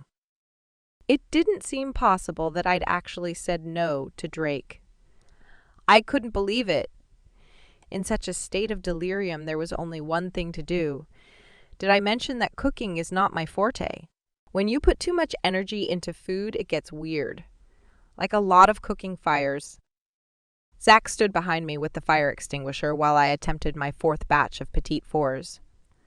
The whole commons was covered in pans of my less disastrous creations that were still not really edible. Of course I had lollipops, acres of lollipops sticking in all the bowls we had. I screamed when my efforts went up in flame and Zach sprayed the whole thing with his fire-retardant foam. Bonbons and ho-hos. This sucks. I kicked the oven, and since I wasn't wearing shoes or kicking with the intention to kill someone, it only hurt my toes. I hopped around shouting out pastries and candies while Zach tried not to laugh. Why don't you make some herders? I shook my head and started washing my mixing bowls for the fifth attempt. Penny, can I try while you hold the fire extinguisher? I ignored him and focused on the water running in the sink. Finally, I shut it off and turned around to take the extinguisher from his hands. Fine. He grinned at me, blue eyes bright, while he took over, organizing all the equipment and ingredients, checking timers and temperatures before he began mixing, his hands working steadily, evenly, the white scar on his wrist flexing methodically as he whipped the flour and eggs together. Did it hurt? He glanced up at me. What? No, I think you were singed more than I was on the really bad one. I shook my head and brushed my fingers over his scar for a moment, before I pulled away, feeling weird and twisty in my stomach. Guilt. I shouldn't touch someone else when I belonged to Drake. I gritted my teeth and grabbed his wrist, digging in my nails. Did it hurt when Pitch cut you? Did you need stitches? He grinned widely. Drake wanted to fix it up, but I wasn't sure it would scar if he did. I slumped against the counter. You wanted a scar? He made a face. You sound so surprised. I've been in love with Pitch for a very long time. The only real pain was when I realized that she wasn't ever coming to get me. She bound me to her but didn't want me. She really pissed Drake off. He was a Pitch fan before that. Loved her fighting style. He was a Pitch fan before that, taking her moves apart with me. It's almost impossible to see what she's doing. It's so beautiful and fast. She's perfect. I rolled my eyes and swallowed. You can say that after you know the truth about her, about me. He covered my hand with his. In the swamp battle, Pitch fought with Drake on his dragon. Your hair was black and everything. How does that work? I shrugged and tried to let go of his wrist, but his fingers dug into me. I don't know. I'd like to study her. I glared at him. How long were you healing me afterwards? It wasn't as bad as after the tourney, but still. Why are tourneys worse for you? I rubbed my forehead. I still had a headache. Aren't we cooking? When are you going to kiss me again? I stared at him, looked down at his mouth and shivered. I shouldn't have kissed Drake, drowned in him. Maybe I should kiss Zach like for every kiss I gave Drake, I should give Zach 5. I wanted to keep the memory of Drake on my lips. Forever. I lunged at his face and he instinctively dodged back. He gave me a weird look. Was that you kissing me? I think you need to work on it. He patted my hand and turned to grease a pan. I shifted my grip on the fire extinguisher I had no idea how to use. At least if I wasn't smashing it into the back of his head. For some reason, that seemed like a fabulous idea. You asked. He glanced at me, eyes blue and bright. I did. Do you mind if I kiss you next time? My stomach clenched and I couldn't breathe or swallow for a whole minute. He waited patiently for my answer. Finally, I shrugged. What difference does it make? Zach laughed, but it was too sharp and dangerous to be happy. I think I want to try a kiss with better ambience, like a sunset or something. After a nice date. What kind of date? He shrugged. My hands were shaking when he squeezed one of them. I think playing pool would be normal enough to be weird for you. Bear fights? He shook his head, eyes narrowing. No, that's fun, not romantic. Oh, are you sure? He laughed and ruffled my hair, then his hand got caught in its murky depths for a minute. Positive. We'll go tonight. Then I'll kiss you while we watch the sunset. I frowned at him. I think that romance is supposed to be a little more spontaneous, don't you? Also more passionate. Like Marionetta would seduce someone over the period of a few episodes with glimpses of shoulder beneath her black lace robe, or seductive hair flipping and scorching hot looks. Then in some shadowy corner, she'd grab whatever guy and they'd go at it until someone caught them. Usually his wife. He laughed. Go at it, huh? I think your idea of romance is slightly skewed. Where do you get yours? He shrugged. Viney gave me a lecture. He blushed slightly. What kind of lecture? He rubbed the back of his neck. The kind that lasted way too long. You don't want to know. Maybe you do. Viney's version of a birds and the bees talk was pretty traumatizing. Birds and bees? You mean like reproduction and biology? The point is, if I kiss you, there should be a good atmosphere, you shouldn't be hungry, and it shouldn't be in the middle of a bar fight. The timer went off and Zach turned to get the petite fours out of the oven while I leaned against the counter. I was going on a date with Zach. I watched Zach cut up the cake sheet into little shapes, spread the filling between the pieces and cover them with the glaze, an edible flour on top. In other words, the petite fours were perfect. I snatched one and bit into it, drowning my unhappiness in deliciousness. I carried the rest of the pan to the couch and curled up on it, pushing a tray of lopsided eclairs onto the floor to make space for my petite fours. Zach cleared his throat. Are you going to share any of those? I shook my head. Not a chance. He laughed. Fine, I'll make another batch. So, that was Saturday, petite fours in the morning, pool at night. It was awkward. The whole time I felt like a pretend Penny, with pretend Zach pretending to be dating. The only real thing was the bartender, the human who had spent time in Darkside. His smile felt warm and he touched my hand for a second before he got me a ginger ale. Zach glared at the guy and covered my hand with his. Fingers hard. Can't he tell we're on a date? I sighed and shook my head when the bartender looked at me, then at Zach's hand squeezing the life out of mine. His eyes were asking if I needed help. What could he do against a mage? I pulled my hand away from Zach. There's nothing in the contract about humans. Zach smiled and cocked his head. No, I don't suppose there is. If you'd like to flirt with humans on our dates, that's fine. I just thought it was one of those Marionetta moments, you know? How dare you look at my woman who I'm now going to drag away by her hair in a show of bizarre passion like that? I frowned at him. Really? He shrugged. Do you like me jealous or indifferent? I can go either way. I considered it. I think I'd like another option. He frowned thoughtfully, then smiled and leaned closer. Of course you would. Also to vary wildly back and forth in my response to you. I pushed him back. Can't you just feel how you feel and act how you act? It already feels fake, bordering on farcical. He hooked his foot in my bench and pulled it closer to him. He slid his hand around my waist, his palm over my hip where he'd carved his ugly company logo. Farcical is a good word for our relationship. Sometimes you know such pretty big words. It makes me want to taste your tongue. I flinched while he tightened his hold on me. You did say you wanted honest. I'm sure the impulse has passed. His eyes were so bright, so intensely blue. I hesitated, then shrugged. I'm not all that crazy about tongue. Kissing with tongue, I mean. He raised his eyebrows, and the intensity in his eyes lessened slightly. Maybe you just don't like Drake's tongue. I don't like Teddy's or Signore's brothers either. He wrinkled his nose. You've kissed Teddy. What about Lester?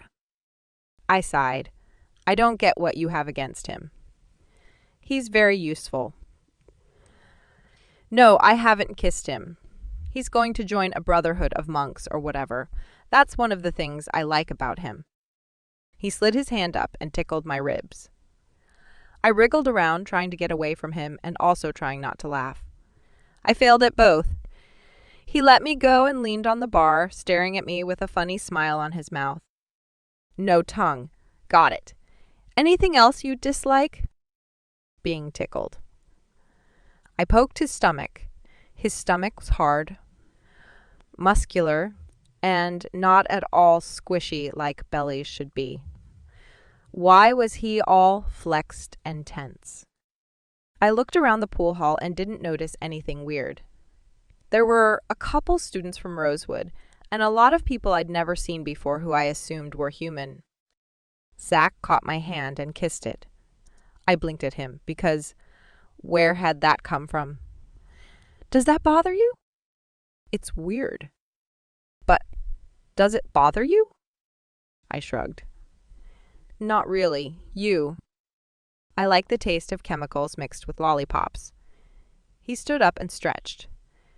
Come on, we have to go find a nice spot to watch the sunset and kiss without tongue.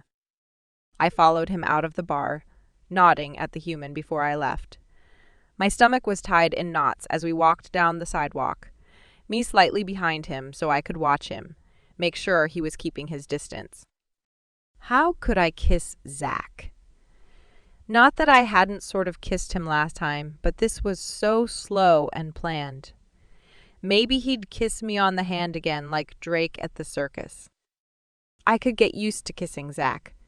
It couldn't possibly be as horrible as Signore's brother. Why did you kiss your deliverman's brother? Zach asked, like he was reading my mind. He traded me for it. Do you want to do that with me? Trade kisses for favors? I wrinkled my nose at him. What kind of favors? He rubbed his chin. Eclairs. I laughed and felt a little bit less horrible. Okay, also equipment. He raised his eyebrows. Oh no, I'm going to fully equip you whether you like it or not. We can only trade something extraneous and pointless. I nodded. Like fake nails. Exactly what I was thinking, or already chewed gum. No, too precious. Potatoes. Raw or baked? Either way. Have you ever fired a potato launcher? He raised an eyebrow and pointed a finger at me. I really like where this is going. Next date, you, me, a whole barrel of potatoes. Some we'll wrap in foil and bake while we practice shooting. I linked arms with him. I don't think we really have time for that. We need to plan the wedding. I think we should have it next week, Friday at the latest. He inhaled sharply and jerked my arm when I kept walking, and he froze in place. Next week? I shrugged and turned to him. You have boatloads of money. You could throw together the kind of wedding I have in mind in 20 minutes. You're paying for it. I am? Is that why it's going to be such a small, frugal wedding? Because I'm a skinflint? Yep. Pretty much. Are you going to stand here all day? He stepped closer, cupped my face, and kissed me. I stared at his eyes, closed, dark lashes against his tan cheek, dark eyebrows relaxed and calm. His lips were soft. It was 1,000,000 times better than Signor's brother, but 1,000,000 times worse, too. I didn't hate it. I didn't hate the taste of root beer, or the feel of his soft mouth, or the slight pressure of his hand against my cheek. He pulled away, took my hand, and resumed walking. I think we should pick up some tiramisu before we go back and start planning the wedding. My heart pounded while my stomach twisted from guilt. I belonged to Drake. I loved him. My lips belonged on his. No, they didn't. No, I didn't. I had to marry Zach and stay married to him so Drake would stay safe from my psychotic father. It was the only way I could protect him. I would protect him. That night, I went to bed. It would have been more boring if I didn't wake up screaming from a nightmare. I sat up panting while Senior Mort trembled against my stomach. I got up, put him in his cage, and got out my phone. I stared at the numbers. Revere, Poppy, Drake. There was only one person who I wanted to call. I grabbed my silk robe and left my room, crossing the commons without any sign of Zach or Viney. I walked along the dark halls, fiddling with the belt of my robe until I got to his door. I put my hands on the wood, pressing against it like I could feel his hands beneath mine. I rested my head against the door and listened. I almost thought I could hear his heart pounding through the wood. Smell dark cherry and sweat, wood dust and cinnamon. Someone cleared his throat behind me. I whirled around and stared at Drake. "What are you doing here?" I demanded, clutching my chest. He smiled beneath tired green eyes. "Is this not my room? How awkward." I bit my lower lip and then stepped to the side, gesturing for him to go ahead. He wasn't supposed to be here. He opened the door with his key and then stepped inside. He turned and looked at me, his hand on the doorknob. "Were you smelling my door?" "No, I was, checking it for slivers." He tilted his head. "What's the verdict?" I rubbed the smooth wood with my fingers. "Very well sanded. The thing is that I had a nightmare. I wasn't going to knock, I just wanted to know that your door was still there." He nodded slowly. "I see." He swallowed and then stepped back, leaving the door open. I didn't even pretend to hesitate before I dashed into his room, slamming the door like boogeymen were after me. I stared at him and batted my eyelashes. "It's pretty smooth on this side, too. Where do you get your doors?" His eyes flashed green, and he stepped towards me before he stopped and ran his tongue over his teeth. "Was your nightmare about doors?" I hesitated, then nodded. He put his palm on the smooth wood beside my head, sliding it down until his fingers brushed my shoulder. I had no idea that nightmares were under my jurisdiction, particularly door nightmares. Should we add a clause in the contract? What am I supposed to do? I closed my eyes and stepped into him, letting my face fall against his neck. He smelled like black cherries, smoke, and fury. He didn't act angry. But he smelled like it. "Are you still smelling my door all the way over here?" "How impressive you are." "How long will this take?" "I actually plan to sleep tonight." I opened my mouth to taste him before I gasped and pushed away from him. I stared into his furious green eyes, my heart pounding, stomach twisting. What was wrong with me? Having a nightmare about my father ripping out Drake's heart should send me to Zach, not Drake. Drake was fine. He would stay fine, as long as I stayed away from him. "Thanks. I feel much better now. Good dreams." "It's good night." Or sweet dreams. Hasn't anyone ever tucked you in properly? Hopefully, Zach will do the job right. Are you going to let him practice before the wedding? His indifferent drawl didn't match the smell of anger. a scent I found dazzlingly delicious. My mouth watered, and I found myself swaying towards him. The wedding will be next week. I hope you'll be in town. He pushed me against the wall, eyes blazing while his mouth tightened. Next week. Oh, I'll be in town along with a dozen armies and a dragon and everyone I can bribe or coerce into protecting you. Have you told Missy? She could be your maid of honor. I closed my eyes while my shoulders ached from his touch, aching for more pressure. Good idea. I'll see her tomorrow at church. That's when he licked me from the front of my camisole up my throat to my ear. His tongue was hot, rough, and sent a trail of liquid fire over every inch of my skin. He whispered, "You dislike my tongue. You don't know how happy that makes me." He licked me again, this time along my jaw, his tongue making circles on my skin, to my chin, then back towards my neck. My knees buckled, and I only stayed up from his grip on my shoulders. He kept licking me, my throat, my shoulders, but never my mouth. He straightened, his eyes hard and hungry. I'm going to bed now. His eyes challenged while his lips mocked. Was that an invitation? A dare? I ached more than I'd ever ached, my heart pounding while my skin screamed. I stepped away from him, cutting my arms with my nails. I'm sorry to bother you. Are you? What about my bothering you? Are you sorry about that as well? He raked a hand through his hair before he shot me a grin. Games, Penny Lane. Always such good games. I'm in a biting mood. Run away, such good games. I'm in a biting mood. Run away before I forget that you aren't interested in being wolf fodder. Run away? It wasn't possible. But it had to be. I nodded and turned, somehow making it to the door, turning the handle and stumbling out into the hall. I leaned against the door, heart pounding, head spinning, and didn't even see the mage who leaned on the wall opposite me until he spoke. You weren't there very long. Zach. I put my hand to my heart and tried to get it together. I smiled brightly. I was just checking his door for slivers. That makes perfect sense. I nodded, then frowned and sighed. No, it doesn't. I had a nightmare that my dad ripped Drake's heart out of his chest. I wanted to make sure he was okay.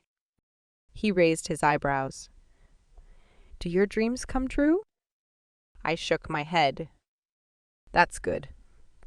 I don't know that the turban look would work for your hair. He ruffled it, and then leaned close and sniffed me. You smell like spit. He licked me, because I don't like his tongue. Annoying. Very. Do you want me to rip his tongue out for you? No. I told you I don't like tongue. What would I do with someone else's? I'm not eating it. He laughed, then studied me for a long time. Did you like our kiss? I pressed my lips together as I remembered the softness, the gentle pressure. It was very nice. I know, but do you like nice? I hesitated, then nodded. Yes, I know you aren't nice, but I like pretending. He stepped close, put his hand to my cheek, lifting my face like he was going to kiss me again. I closed my eyes and waited for the soft sweetness. It was not soft. It was not sweet. It was teeth and pressure and pain. I gasped, and then his tongue was in my mouth, only for a moment, but the feel of it, soft mixed with vicious, felt terribly real and impossible to escape. He pulled back and studied me, his lips moist, eyes glinting. What will it take to get you to slap me, Penny? You can kiss him if you want, but the hurting, the pitch, that belongs to me. I stepped away from him, twisting out of his grip. What happened to me leading you following? The next kiss, the next date, that was supposed to be mine. I turned and started walking quickly to my room. My mouth ached and my stomach twisted. The next date is our wedding. Do you want me to stand there with my eyes closed, waiting for you to kiss me? I don't know. I don't care. I don't know what you want. No. I don't either. On the one hand, I think I should get as much as I can out of our time together, and on the other, I should spend my effort into making it last, keeping you happy. He put his hands on my shoulders, squeezing lightly, repeatedly, rubbing me until I could almost breathe. It's hard for you to marry me. It's not hard for me. I will take anything you're willing to give me. The Tom have submitted a suit and your trial is Monday. I blinked at him. What? Next week, Monday, will be your court case. Isn't that convenient? Not in a conventional courthouse. It'll be at the end of the polo fields. You have a very exciting week. Tuesday, I'm going to community service with Drake. He nodded. Wednesday, we'll have a nice bachelor's party. Viney's throwing you one. I stared at him. Oh. He grinned. She's going to ask Pete to strip for you. I felt my face get hot. Like I haven't seen him mostly naked already. What are you going to do, strippers? He cocked his head and stared at me. Would that bother you? It would. Why is that? You're mine. I shrugged and started walking faster. Do you have a problem with that? If you start having girls in your room, I'll have a really hard time not killing them. And if I want you to kill them? I shot him a look. Then I'll have a really hard time not inviting Ian to my room. He raised his eyebrows. Interesting. Not Drake. I shook my head and focused ahead. Should we put it in the contract that I'm not allowed to look at another female? If you'd like. And you wouldn't be allowed to look at other mage. That's fair. He grabbed my arm, swinging me around to face him. Fair. Penny Lane, when are you going to realize that witches and mages don't play fair? It makes me feel guilty for taking advantage of you. It also terrifies me because you're going to play into every diabolical mage's game, like a child. You should stop going to church. It's going to give you ideas about sacrifice and compassion that you genuinely do not need. It's interesting. You're interesting enough. You do not need any more ideas. I laughed and patted his head. Right. Because I'm marrying you, you think I'm going to let you tell me what to do with my mind, my body, my life? Very funny. No, I will work with you according to our contract, and if it doesn't suit me, I'll break the contract. Our marriage will last for 1 year, after which we'll decide whether to renew. He frowned darkly. You need to be married for more than a year. I shrugged. I have options. All these mages who want an aberration. I definitely have options. And so do you. You're Stoneborough. He smiled sharply. But you'd prefer if I only practiced my options after a year of being blissfully wedded to you and your shadow.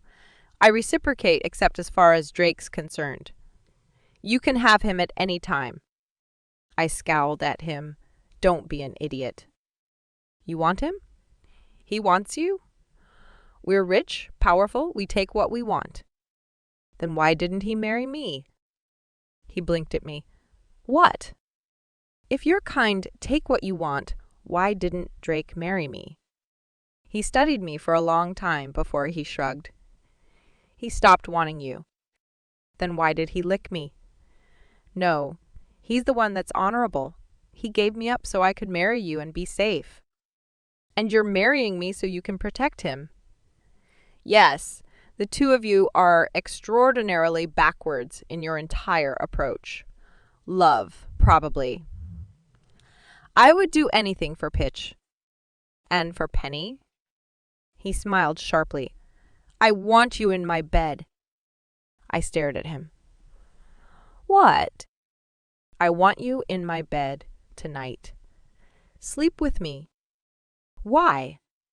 He shrugged. You aren't the only one with nightmares. You're trying to not be with Drake to keep me from being jealous. To keep me from being jealous. To keep me from breaking the contract. I don't care what you do with him as long as you sleep in my bed. Sleep? What kind of sleep? The kind with nightmares and pajamas and you snoring with your feet in my face. No kissing? He grinned sharply. Absolutely not. That's not one of my nightmares. Don't you think that we should wait until the marriage? No. I woke up and you were gone. I checked Drake's car, then cut my wrist so I could feel you. Know if you are safe. I followed the pull of the bond to his room. Do you know what I felt, knowing you were in there with him? Relief. I know that you're going to have lapses with him. Viney can't help herself, and no other witch in her right mind could. Not that you're in your right mind. The next time you wander off in the middle of the night, I want to know where you're going. I'm taking responsibility for you. I'm giving you my name. Your safety, your health, your happiness is my duty. What does a mage know about duty? He shrugged and looked terribly irresponsible. No idea, but I'm working on it. He squeezed my hand. Will you sleep with me? I promise not to kiss you.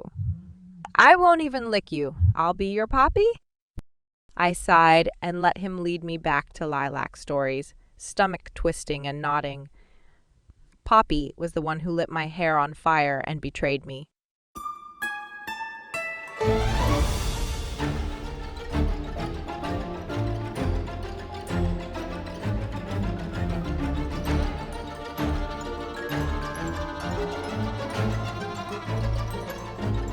Deadly Morsel, Chapter 23. Zach knocked on my door way too early on Sunday morning. I opened the door and he came in carrying piles of paper. Is it tax season already? The wedding is on Friday. We'll need military, spellwork, traps, barriers, and a million other things. Friday he shook his head and went to my couch, dumping his papers on the table. She's sewing a tea party outfit for today? Sure, let's get married in a week and you definitely have time to sew a tea party dress and burn a million eclairs. I stood there staring at him. You smell like her. Sure, she slept with me after her nightmare, after you licked her. It's so ridiculously fun to torture that girl. I'm going to really enjoy being married to her. I gritted my teeth. Slept with you. Her feet were in my face. She wore my pajamas. My mother sends a pair to me for Christmas every year. I've got quite an impressive collection. Are you jealous? I'll send you a pair this year if you'd like. He frowned and pulled out a pen. I walked over to him, slow so I wouldn't accidentally rip off his face. How was it? Sleeping with Penny's feet? She hasn't slapped me yet. I'm jealous about that. I want her streak of pitch to rip me apart. So you can put her back together. She has a trial tomorrow with the TMD at the floating courthouse. It's irritating. My dad will hate it if they call him in for it along with Friday's ceremony. Tuesday you're taking her to community service? What's that about? I exhaled and sat down. I need to figure out how to be with her. She's so... You mean without licking her? He shot a hard grin at me. I don't understand why she doesn't take advantage of that clause. Why don't you? I shrugged. We'd already talked about that. Do you need any help with the TMD? I can send over a slew of contract mages. He shrugged. I'm sure we've got it covered as far as lawyers go, but I could use more security. Inside the courthouse won't be in Rosewood's jurisdiction. That makes it vulnerable to attack. She's right to have the wedding soon. But putting her under Stoneborough's protection and Huntsman's will take a lot of preparation, and we have a week. A very busy week. What are you going to do for my bachelor's party? Penny has vetoed a stripper, at least a female one, and Pete's going to be her stripper, so it would have to be Oscar. I poured myself a cup of tea and sat on the couch, rifling through the stacks of paper. They were well organized, even if they looked haphazard. I didn't think you got along with Oscar, or anyone actually. Do you want me to throw you an actual party, sycophants and all? He wrinkled his nose. What we should do is have a war council with all the mages with an interest in our pretty Penny. Just a council, not an actual war. He shrugged and his eyes gleamed. Do you have a war that needs fighting by dissolute baby Daysiders? I shrugged. Zack should meet Revere, but Revere wasn't interested in allowing Zack to the house, not until he was good and married to Penny. Still, Revere might have an idea of what to do with her. I'm sure I could come up with something worthy. Who do you consider on her list? Your friends Ian and Prince aren't going to take their claws out of her, are they? I shrugged. Lester, his lips tightened. She wants to have an alliance with him. I nodded. He's a solid mage. Solid, if you mean corpulent. Barry. He puts poetry on the door to lilac stories every morning ever since the rabbit suit incident. He takes after you in terrible spellcraft and excellent chemistry. Lars. He seems to be watching her too closely, even though he's impossible to read. Lars? I thought he kind of disappeared. You didn't find it suspicious that someone that big disappeared? I scratched my pen over the paper. Lists of supplies and armaments. Oscar. He's Viney's mage. But I like him. He's smart. Is this Penny's list or yours? He glared at me for some reason. I shrugged and ran my hand through my hair. What about the Darksider? Signor Ludi, her first crush? She's been avoiding him. I really like that, but it's impossible not to involve him in some way, at least at the wedding. We should probably deal with him before then. He'll want to know what limits we're going to put on his unofficial alliance with our witch. Don't call her that. She? Why not? I don't want to share. You want me to call her mine? She begged you to carve into her skin. I took her while she was unconscious. I glared at him. Don't say that either. He sighed and leaned back, arms behind his head. I hope you figure it out soon. She was smelling my door. How am I supposed to figure that out? She had a nightmare her dad ripped out your heart. Apparently she doesn't like that idea. It's not an idea. Signor ripped out his brother's heart in front of her, and ate it. He shuddered. Before or after she kissed him? There's something wrong with that guy. I laughed. I'm worried about Mitch. Why? He hates her. Most mages would keep her because she's so valuable. He'd just rip her apart. She's delicate. He snorted. That depends whether or not she's channeling pitch. No, she's always delicate. Especially when the darkness rips her apart from inside. How was it after the dragon I didn't want to know? I'd specifically not asked him about it. His eyes narrowed and he cleared his throat. It took about 4 hours to heal her, for her to stop coming to pieces. 3 hours after that to recover fully. It's not a good lifestyle for her. Her scars don't fade once they're in her skin. Without magic. I nodded. It wasn't our fault. She was supposed to stay safe in the limo. He started working on the papers. 5 minutes later, he pushed them aside. I want to lock her up in a tower. It eats at me, the possibility of a knife in her throat at the wrong time. It would be so easy to kill her. She slept with me, completely vulnerable in spite of how well she knows me and my impulses. You have murderous impulses. Interesting. I didn't know that. He scowled at me. I want to play with pitch. Poppy used to light her hair on fire so pitch would come out. Ah, light something else on fire, otherwise I'll be forced to steal it. She might look odd bald. He snorted. I know the price for pitch is pain, her pain, but it's so tempting. You can heal her. Ian can heal her. Even I can heal her if we get desperate. You're encouraging me to hurt her. I grinned at him. Can you blame me? If you hurt her, I'll be forced to destroy you and tuck her into my bed. For her safety, of course. He laughed and slammed his fist against my knee. Ow. That's exactly what I needed to hear. How many spellcasters can you get together to create a strong barrier around the church? After that fun, I went to see Revere.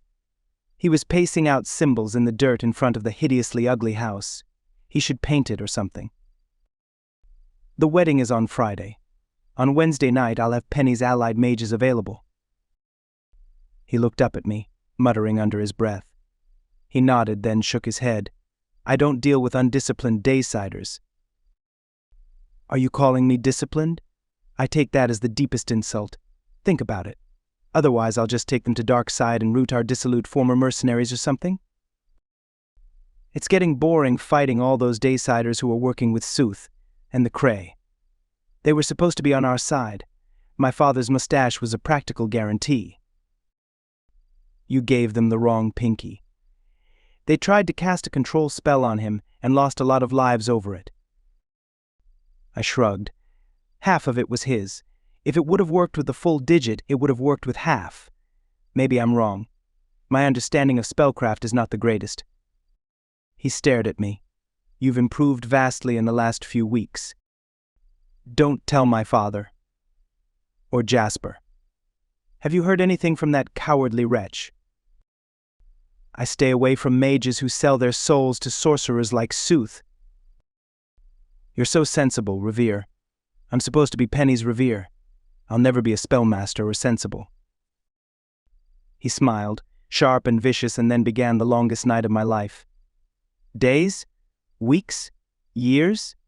Spellcraft became my breath, my blood, which was a blessing and a curse, because I was the one stretching out time in that bubble until I knew how to create the perfect wards and barriers to protect Penny. When I stumbled into my room, dawn was rolling in and I fell into my bed, sleeping like the dead until Zach's text woke me up. The TMD's trial. I'd missed it. His text read, "The floating courtroom is no more." The TMD was dissolved after my father showed up. I forget sometimes how terrifying he is. Penny was impressed. I snarled and shoved the phone under my pillow. Of course she was. She liked my father's mustache as well. I pulled my phone out and texted her without thinking. I heard you had an explosive trial. It took 3 seconds for her to reply. Drake, where were you? I was worried. She was? It took me a little while to figure out what to say to that. Why would she worry about me? So was I, but luckily worry didn't keep me from falling asleep. Ever since you checked my door for splinters, I've been paranoid about the rest of the doors I might encounter in my life. Who will check them for me? As your ally, I nobly volunteer. I grinned. I had so many doors. My smile slipped away. Ally, I texted briskly, I'll be waiting tomorrow, 5:30, unless you have to make wedding plans or something. I turned off my phone and didn't see if she responded. Wedding plans with Zachary Stoneborough. Was there anyone I needed to email? I should check in with my father, see how the business was doing. The spring showcase was coming. I should do something about that. I had an idea for a new compound to use in the tourney. I should. I rolled over and pulled my pillow over my head. I was still tired, and I didn't care about any of it. I wasn't the lead in this play, not anymore. I slept until the next morning, dragged through my classes, and sat in the back of the theater watching Penny dance with Ian. It was infuriating how not terrible she was with someone else. Her long neck curved like a swan as she floated over the stage in Ian's arms. Finally, practice ended. Ian held onto her for too long, even though he knew I was there. He frowned seriously and told her to watch her feet, keep turnout as well as keeping her shoulders down. After she'd left, Ian took his time coming down the steps and walking down the aisle, coming to sit next to me, well, 2 spaces away. She's doing well, he said, as though I couldn't see that. When are you going to date? He laughed, sharp instead of golden. I'm not. I have dated more females than any mage should. We're throwing a bachelor party for Zach tomorrow night, 8 p.m. I don't think I'd be much fun at a bachelor's party. It's more of a war council. I'm inviting Teddy. He raised his eyebrows. Does Stoneborough know about that? He can't stand us. He's jealous that you have other friends. I shrugged. This is about Penny's mages, not mine. She has quite the collection. Stoneborough, he scowled suddenly before his expression became passive. He will be a terrible husband to her. Really? Maybe I'll get to rip him apart after all. He laughed. One can hope. Do you want me to invite her mages, or would you like to do the honors? I ran a hand through my hair. I had 20 minutes before I'd let myself wait for Penny at my car. Would she come? She'd told Zach she was coming. Funny that flying on a dragon didn't bother her, but riding in a car triggered her curse terribly. You can tell Teddy. We'll probably cause some havoc in Darkside. He smiled, a sharp, beautiful, terrible smile. I do like being the bearer of good news. He stepped through side, leaving me alone in the theater. I sat there, counting the minutes until I could step through side, coming out beside my dark green SUV. I stopped abruptly when I saw Penny, sitting on the ground, her hair getting filthy against my tire and the pavement. I wanted to scoop her up or sit on her lap. Instead, I gave her a cocky smile. Am I late? She scrambled to her feet. No, I didn't want to miss you, she blushed for mysterious reasons I couldn't possibly fathom. I curled my fingers instead of touching that blush and her sweet skin. I cleared my throat. Shall we go early then?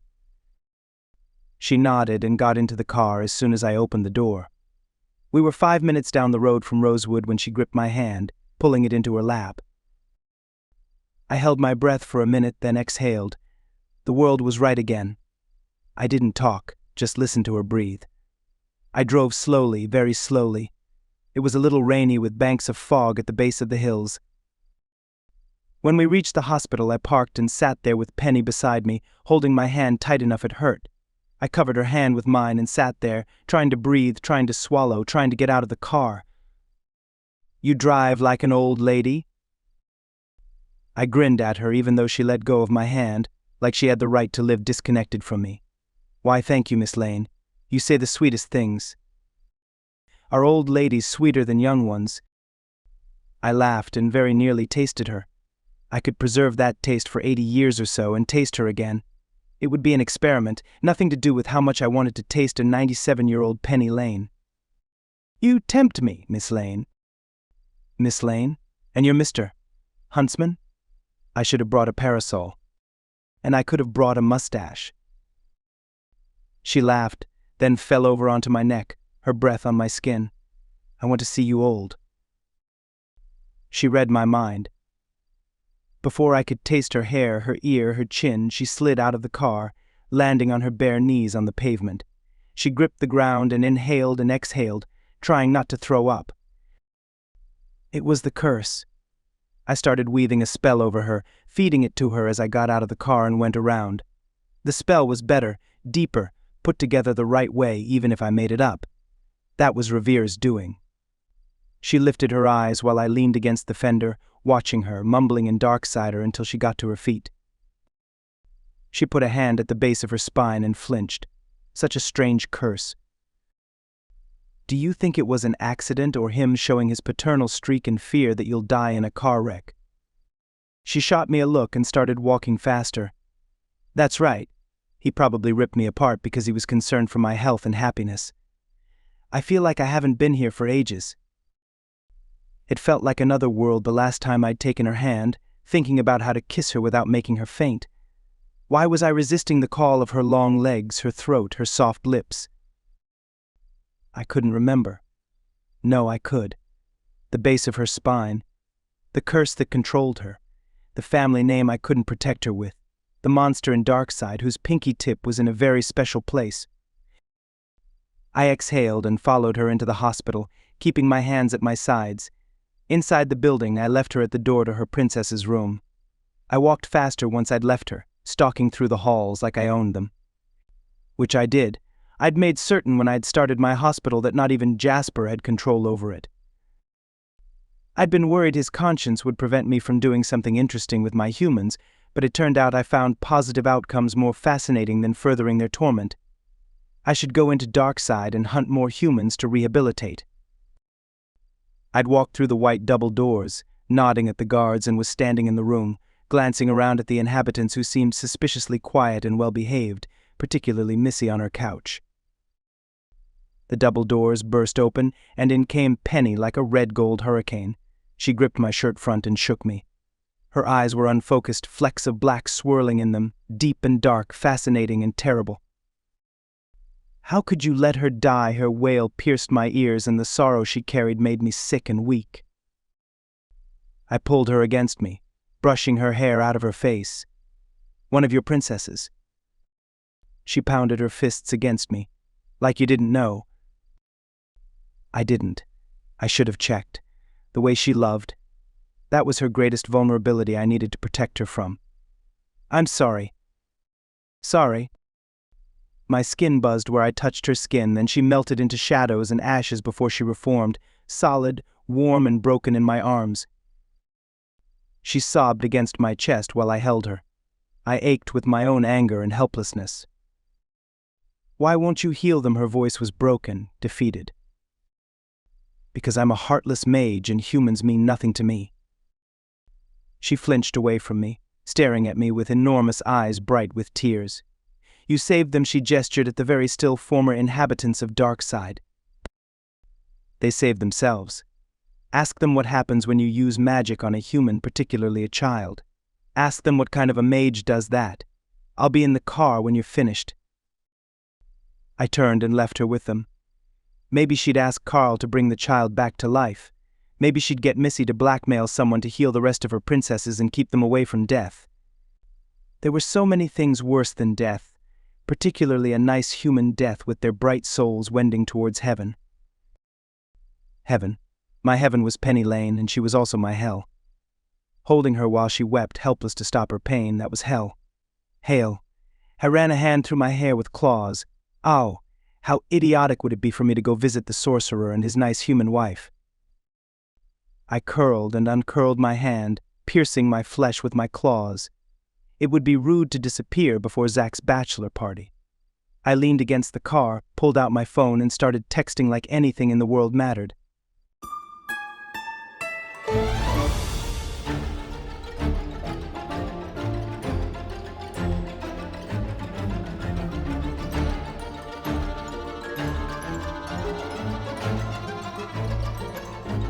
Deadly Morsel, Chapter 24.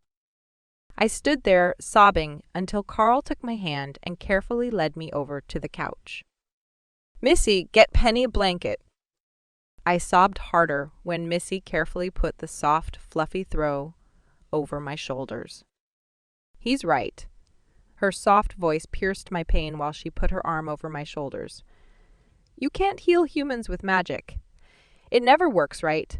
The only sure way to continue their lives is to feed them Darksider flesh, and even then, it kills some humans. The delicate ones, the sickly ones. She called humans.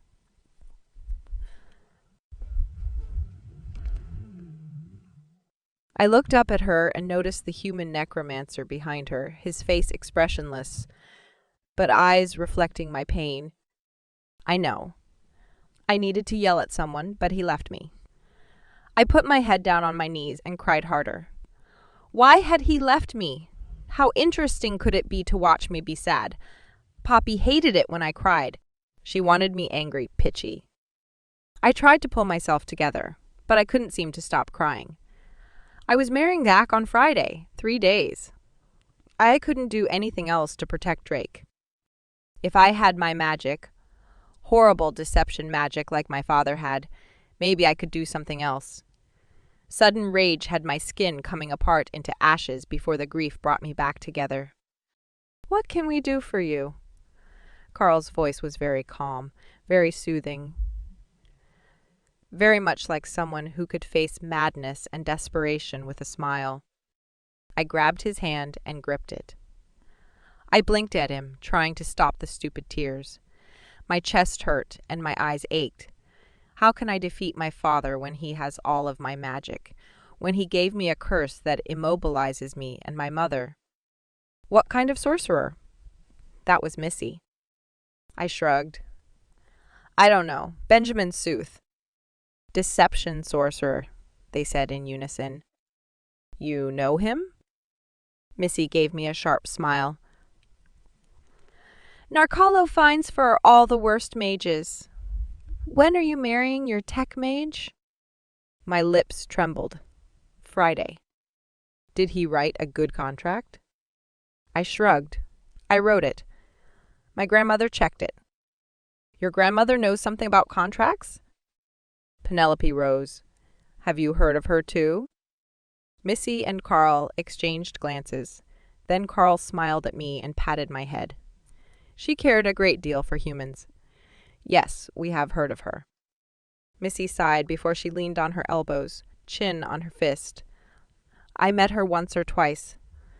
Like Sooth. You've met my father? Did he hurt you? She looked surprised. Of course not.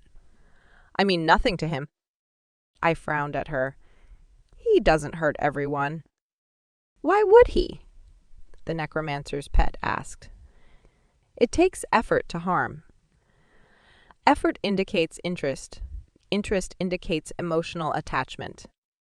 So everyone in Darkside isn't a raving psychopath. Maybe just my friends. Who are your friends? Missy sounded so interested as she handed me a tissue. I blew my nose. Maybe they were just trying to get me to talk so I would stop crying. It was working. Signor Ludi? The Ruby? Some kind of assassin who ate his brother's heart in front of me. And then Narcalo are the only Darksiders I know. Unless you count the Devil of Darkside. Have you met him too? Missy shuddered. You know the Devil and the Prince of Darkness? She stared at me like I'd grown an extra head. I shrugged. Signor is my best friend. The Devil is my grandfather. The contract he showed me didn't help much. Too bad. I paid a lot for it. Missy made a sound while she frowned in deep concentration. I think I need to see Narcalo. Why? She looked at me with that one solemn gray eye. I think he should be my date for the wedding. Aren't we invited? I stared at her, then glanced at Carl. I guess. Do you need a date for a wedding? That seems illogical. Missy would like to date her sorcerer. Mage, Missy corrected. Carl sniffed. If you insist. It sounded like an argument they'd had before. Missy, I think you should stay away from Narcalo. He's dangerous. She laughed. A sound like silver as she patted my knee. What shall I wear? I ordered clothes online. The mage gives us an allowance to spend. Such a strange mage. The mage? Drake? She smiled and smoothed my hair. You should go see him. You hurt his heart. I winced and stood up. Right. I'm sorry I did this whole thing. I gestured at my swollen, stuffy nose. Missy gripped my hand. I'm human. I don't mind sadness. Carl gripped my other hand and sighed. Sadness helps us move from one emotional state to another. Mages, witches, they struggle to change, to grow emotionally or psychologically. They don't understand grief, but we do. So much grief.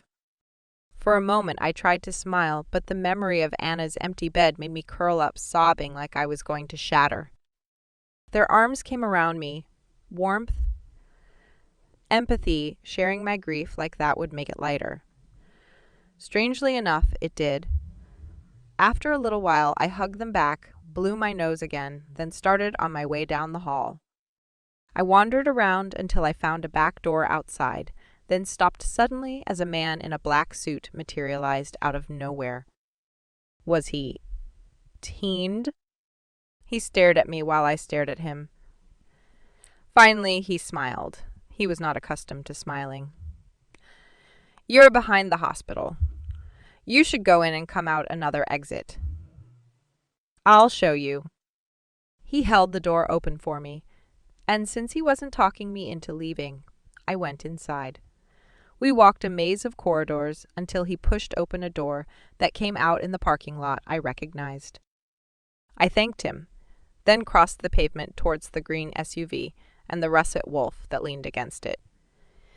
He watched me come, eyes glinting, mouth curled in a cold smile. I wanted to walk into him, press my face against his chest, and listen to his heartbeat. Instead, I gave him a shaky smile. So, Sequan chicken? He shook his head. I need to get back. I nodded and took a step away from him before I spun around and punched him in the stomach. He oomped, then grabbed my wrists and shoved me against the car, eyes burning into me while I glared at him. Miss Lane, it's not considered a good policy to attack a mage. His voice was barely controlled, but still silky smooth. I have a policy to never have good policies. I tried to lunge towards him, but he only gripped me harder and leaned his body against mine, holding me in place. His skin was hot, smoldering beneath his clothes. Smoke curled from his mouth before he pressed his lips together. He stepped away from me, folding his arms and staring at the gray sky instead of me. I thumped my fists on his chest. He ignored me. I love you, I hissed. That got his attention, but only for a moment. He shrugged and glanced away. I loved her. My voice was creaky, and he closed his eyes for a long time before he reached out and pulled me into his arms. He pressed his lips against my head while I clung to him. I kept my eyes wide open, staring at his shoulder. 3 days. If only I could hold on to that moment forever. So, how did I end up sitting at a bar between Wit and Viney? The bartender glanced at my escorts and flicked his eyebrows a little bit. He didn't know either. So, there I sat at a bar between Viney and Wit, trying not to think about sitting in a bar between Viney and Wit. Ginger ale, please. I told Larry the human drake had rehabilitated, looking up at him beneath my eyelashes. He was kind of cute, kind of ugly. I probably couldn't really tell the difference. Viney, do you think that drake is pretty? She snorted. Stupid question. She elbowed me in my missing ribs. She seemed to have an instinctive knowledge of my weakness. But is he as pretty as Teddy? What about Ian? And Oscar? I can't tell. They all look the same to me, except different. Wit laughed her. Oh, Penny is so stupid and we'll have to humor her because we can't kill her. Laugh. Ian is by far the most aesthetically pleasing with perfect proportions and exquisite physical form. Viney shook her head. Oscar has the best physical form I've ever seen, and his black hair, white skin. He's more interesting with the high contrast that Ian lacks. He's all gold, gold, gold, and while he's good at what he is, it's boring. Wit lifted her lips in a snarl. I suppose if you like the Blackheart type, you'd prefer Oscar. But in that case, Teddy is ridiculously beautiful. I could never be with a man more beautiful than me. I shook my head while I stared at Wit. No one is more beautiful than you with your perfect skin. Peacock blue eyes and black hair. It's not possible. Viney elbowed me again. Seriously, you sound like you're hitting on her. She's not that pretty. She is. I mean, those eyes and that hair. She definitely has the best hair I've ever seen. Probably your body is better, and maybe my legs, but for the face and hair, she's definitely the prettiest. Wit frowned at me, confused. So, if we were all chopped up and put back together, your legs, Viney's body. My head, we'd make the perfect woman. I giggled. That would look terrible. So you guys think that Ian and Oscar are more handsome than Drake? They both shifted uncomfortably. Viney grabbed her drink and threw it back before she slammed the glass on the bar. You're marrying Zach, not Drake. They probably all wear illusions, so it's hard to really know. Ian's the real thing, Wit said prettily, her mouth curving into a wicked smile. Viney rolled her eyes and sneered past me at Wit. I know. I've seen as much of Ian as the rest of the Rosewood girls have. Wit snarled at Viney. Her hand clenched around her glass like she was going to shatter it.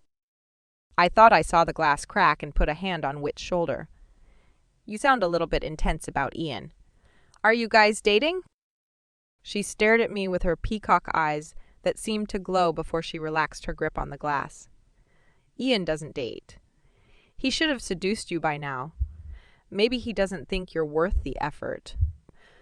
Your legs may be long, but the rest of you is barely passable. I felt a wave of humiliation I hadn't felt for a long time. No one had picked on me for ages. Weird. Viney made a rude sound and waved at the bartender who hadn't filled her drink fast enough. Right. Like we didn't all see the darkly sweet ads where Penny looked like a freaking supermodel with Drake eating out of her hand. Yeah, she's like hideous. All those strawberry blonde curls down to her knees, enormous eyes, perfect mouth, and incredibly long legs. So gross. Maybe she's not stacked, but she'd look weird with breasts. She gave me a look, and I choked on the ginger ale I was drinking. I hadn't hung out with Viney for too long. I didn't quite feel the same way about Wit for some reason. This was my bachelorette party. We were supposed to come here to meet up with all the girls who were invited. Waiting for them was making my skin itch. Maybe that was Whitley. Rhoda showed up in her hot pink unicorn t-shirt. 9 of my other chem girls flanked her. They were like a gang. Somehow, they didn't feel like my gang. Missy came in, slipping through the witches like a shadow. She put her hand on my shoulder and smiled at me. Missy, you came. She shrugged and ignored the looks Viney and the rest of the witches were giving her. It was easy to see that she was a Morsel, a Darksider's slave. I'd like a ginger ale, she told Larry. He gave her a warm smile and poured her a drink. Who's she? Viney asked in a low voice that Missy could probably still hear. I'm one of her pets, Missy said with a sweet smile. I bite very hard, so don't pet me. Viney shot her a weird look, then leaned closer to me. Seriously, who is she? We go to church together, I said lamely. Drake didn't talk about his humans. Maybe I shouldn't have invited Missy, but she acted strangely comfortable around the Rosewood girls. She didn't seem even slightly intimidated by them. Missy finished her ginger ale in one swallow, slammed the glass down, then grabbed my arm and pulled me upright. Let's dance. Okay, then. She led me upstairs while the rest of the witches followed with narrowed eyes. Missy, are you okay? I whispered. She glanced at me and gave me a sweet smile while her eye twinkled. Dayside witches are so sweet. Are they? We got to the top of the steps, and there was Pete, wearing a top hat with Professor Cadaver on the brim. I gasped and covered my mouth with my fingers because I'd missed him so much. I forgot about Missy as I went to Pete and held out my hands for my sweet little darling.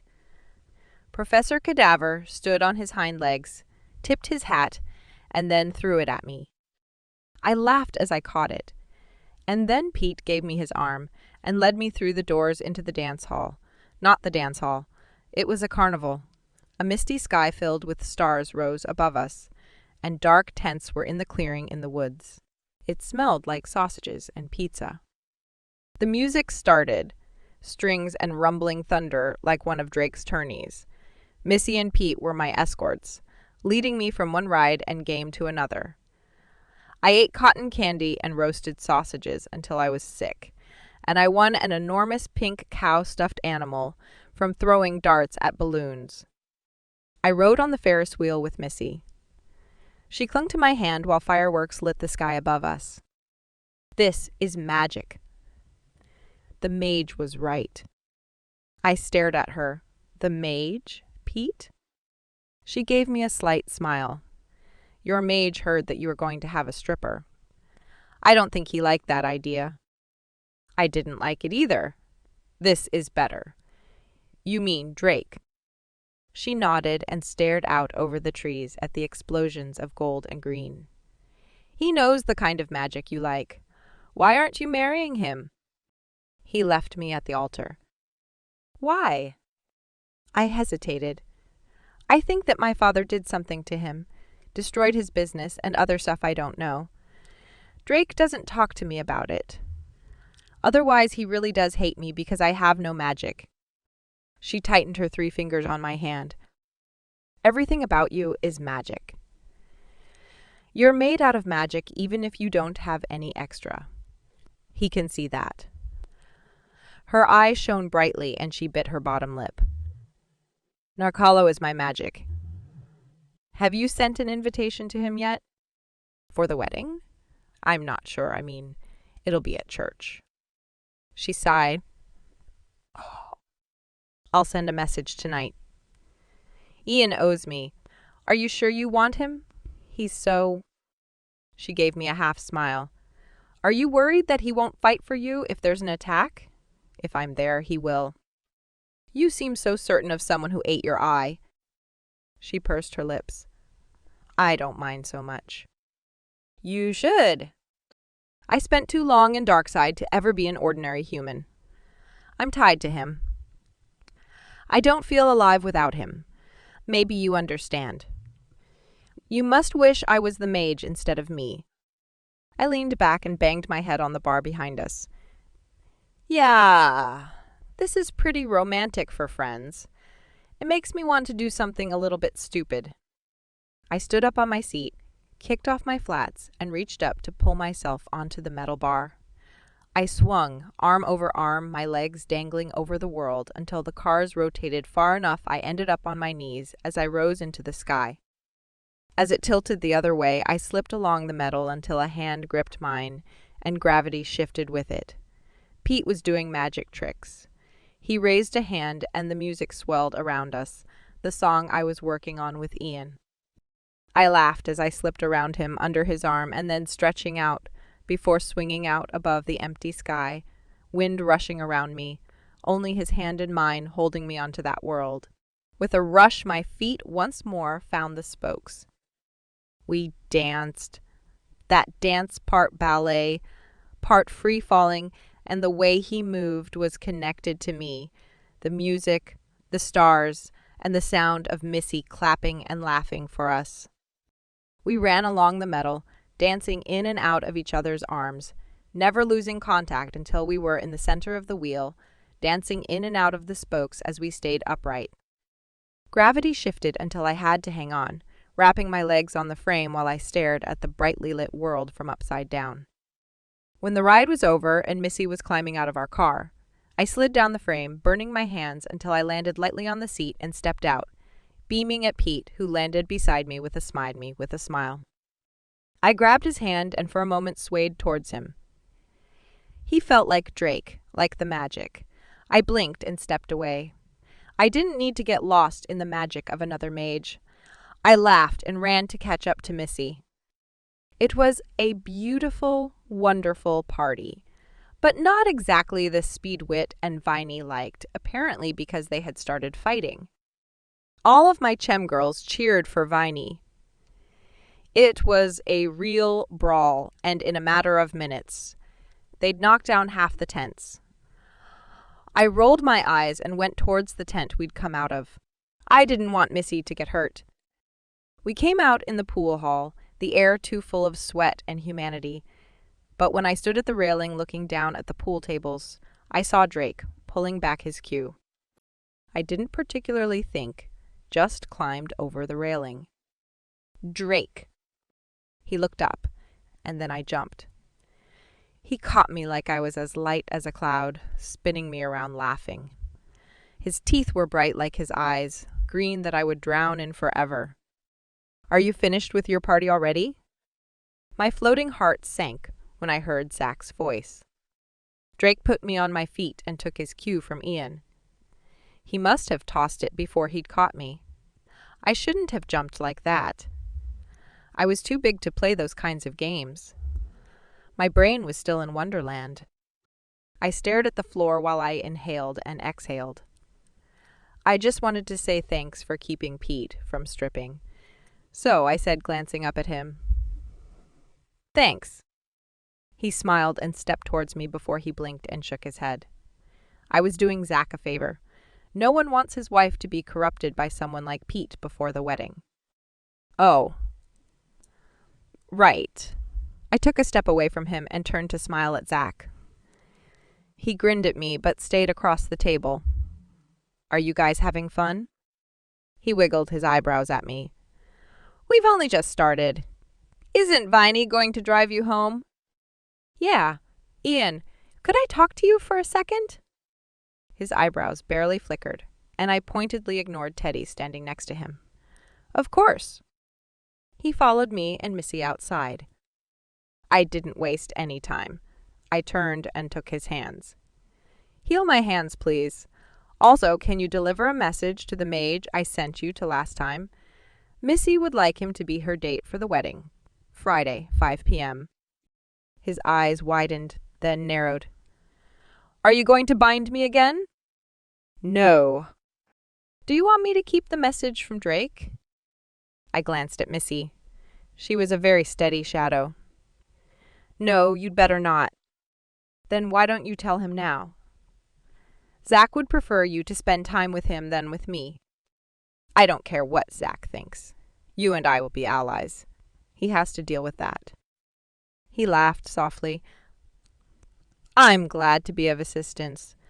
I really appreciate you not binding me. That's a good trick to have up your sleeve. I won't mention that to your mage. You can bind a mage. That's useful, Missy said. I'd almost forgotten about her quiet presence. I shrugged. It's energy. Ian, do you mind driving us back? I don't, but we'll have to take Drake's car. I'll go tell him and be right back. It only took a minute or so before he came back, swinging Drake's keys from his golden fingers. He drove us to the hospital, watching Missy disappear into the entrance before he shifted gears and pulled out. Have you thought about the contract you want to make with me? I advise you make it before your wedding. I hated contracts. I got a headache thinking about writing another one. I'll have something Friday morning for you and Teddy to sign. You're going to marry us too? I rolled my eyes and poked him in the back of his head. Right. I always wanted a harem of wolves. I'll figure out something. I'm sure you will. I curled up on the back seat and closed my eyes, thinking of dancing on the Ferris wheel with a mage that felt like Drake. Had he been wearing a peak glamour, or did every mage feel like Drake?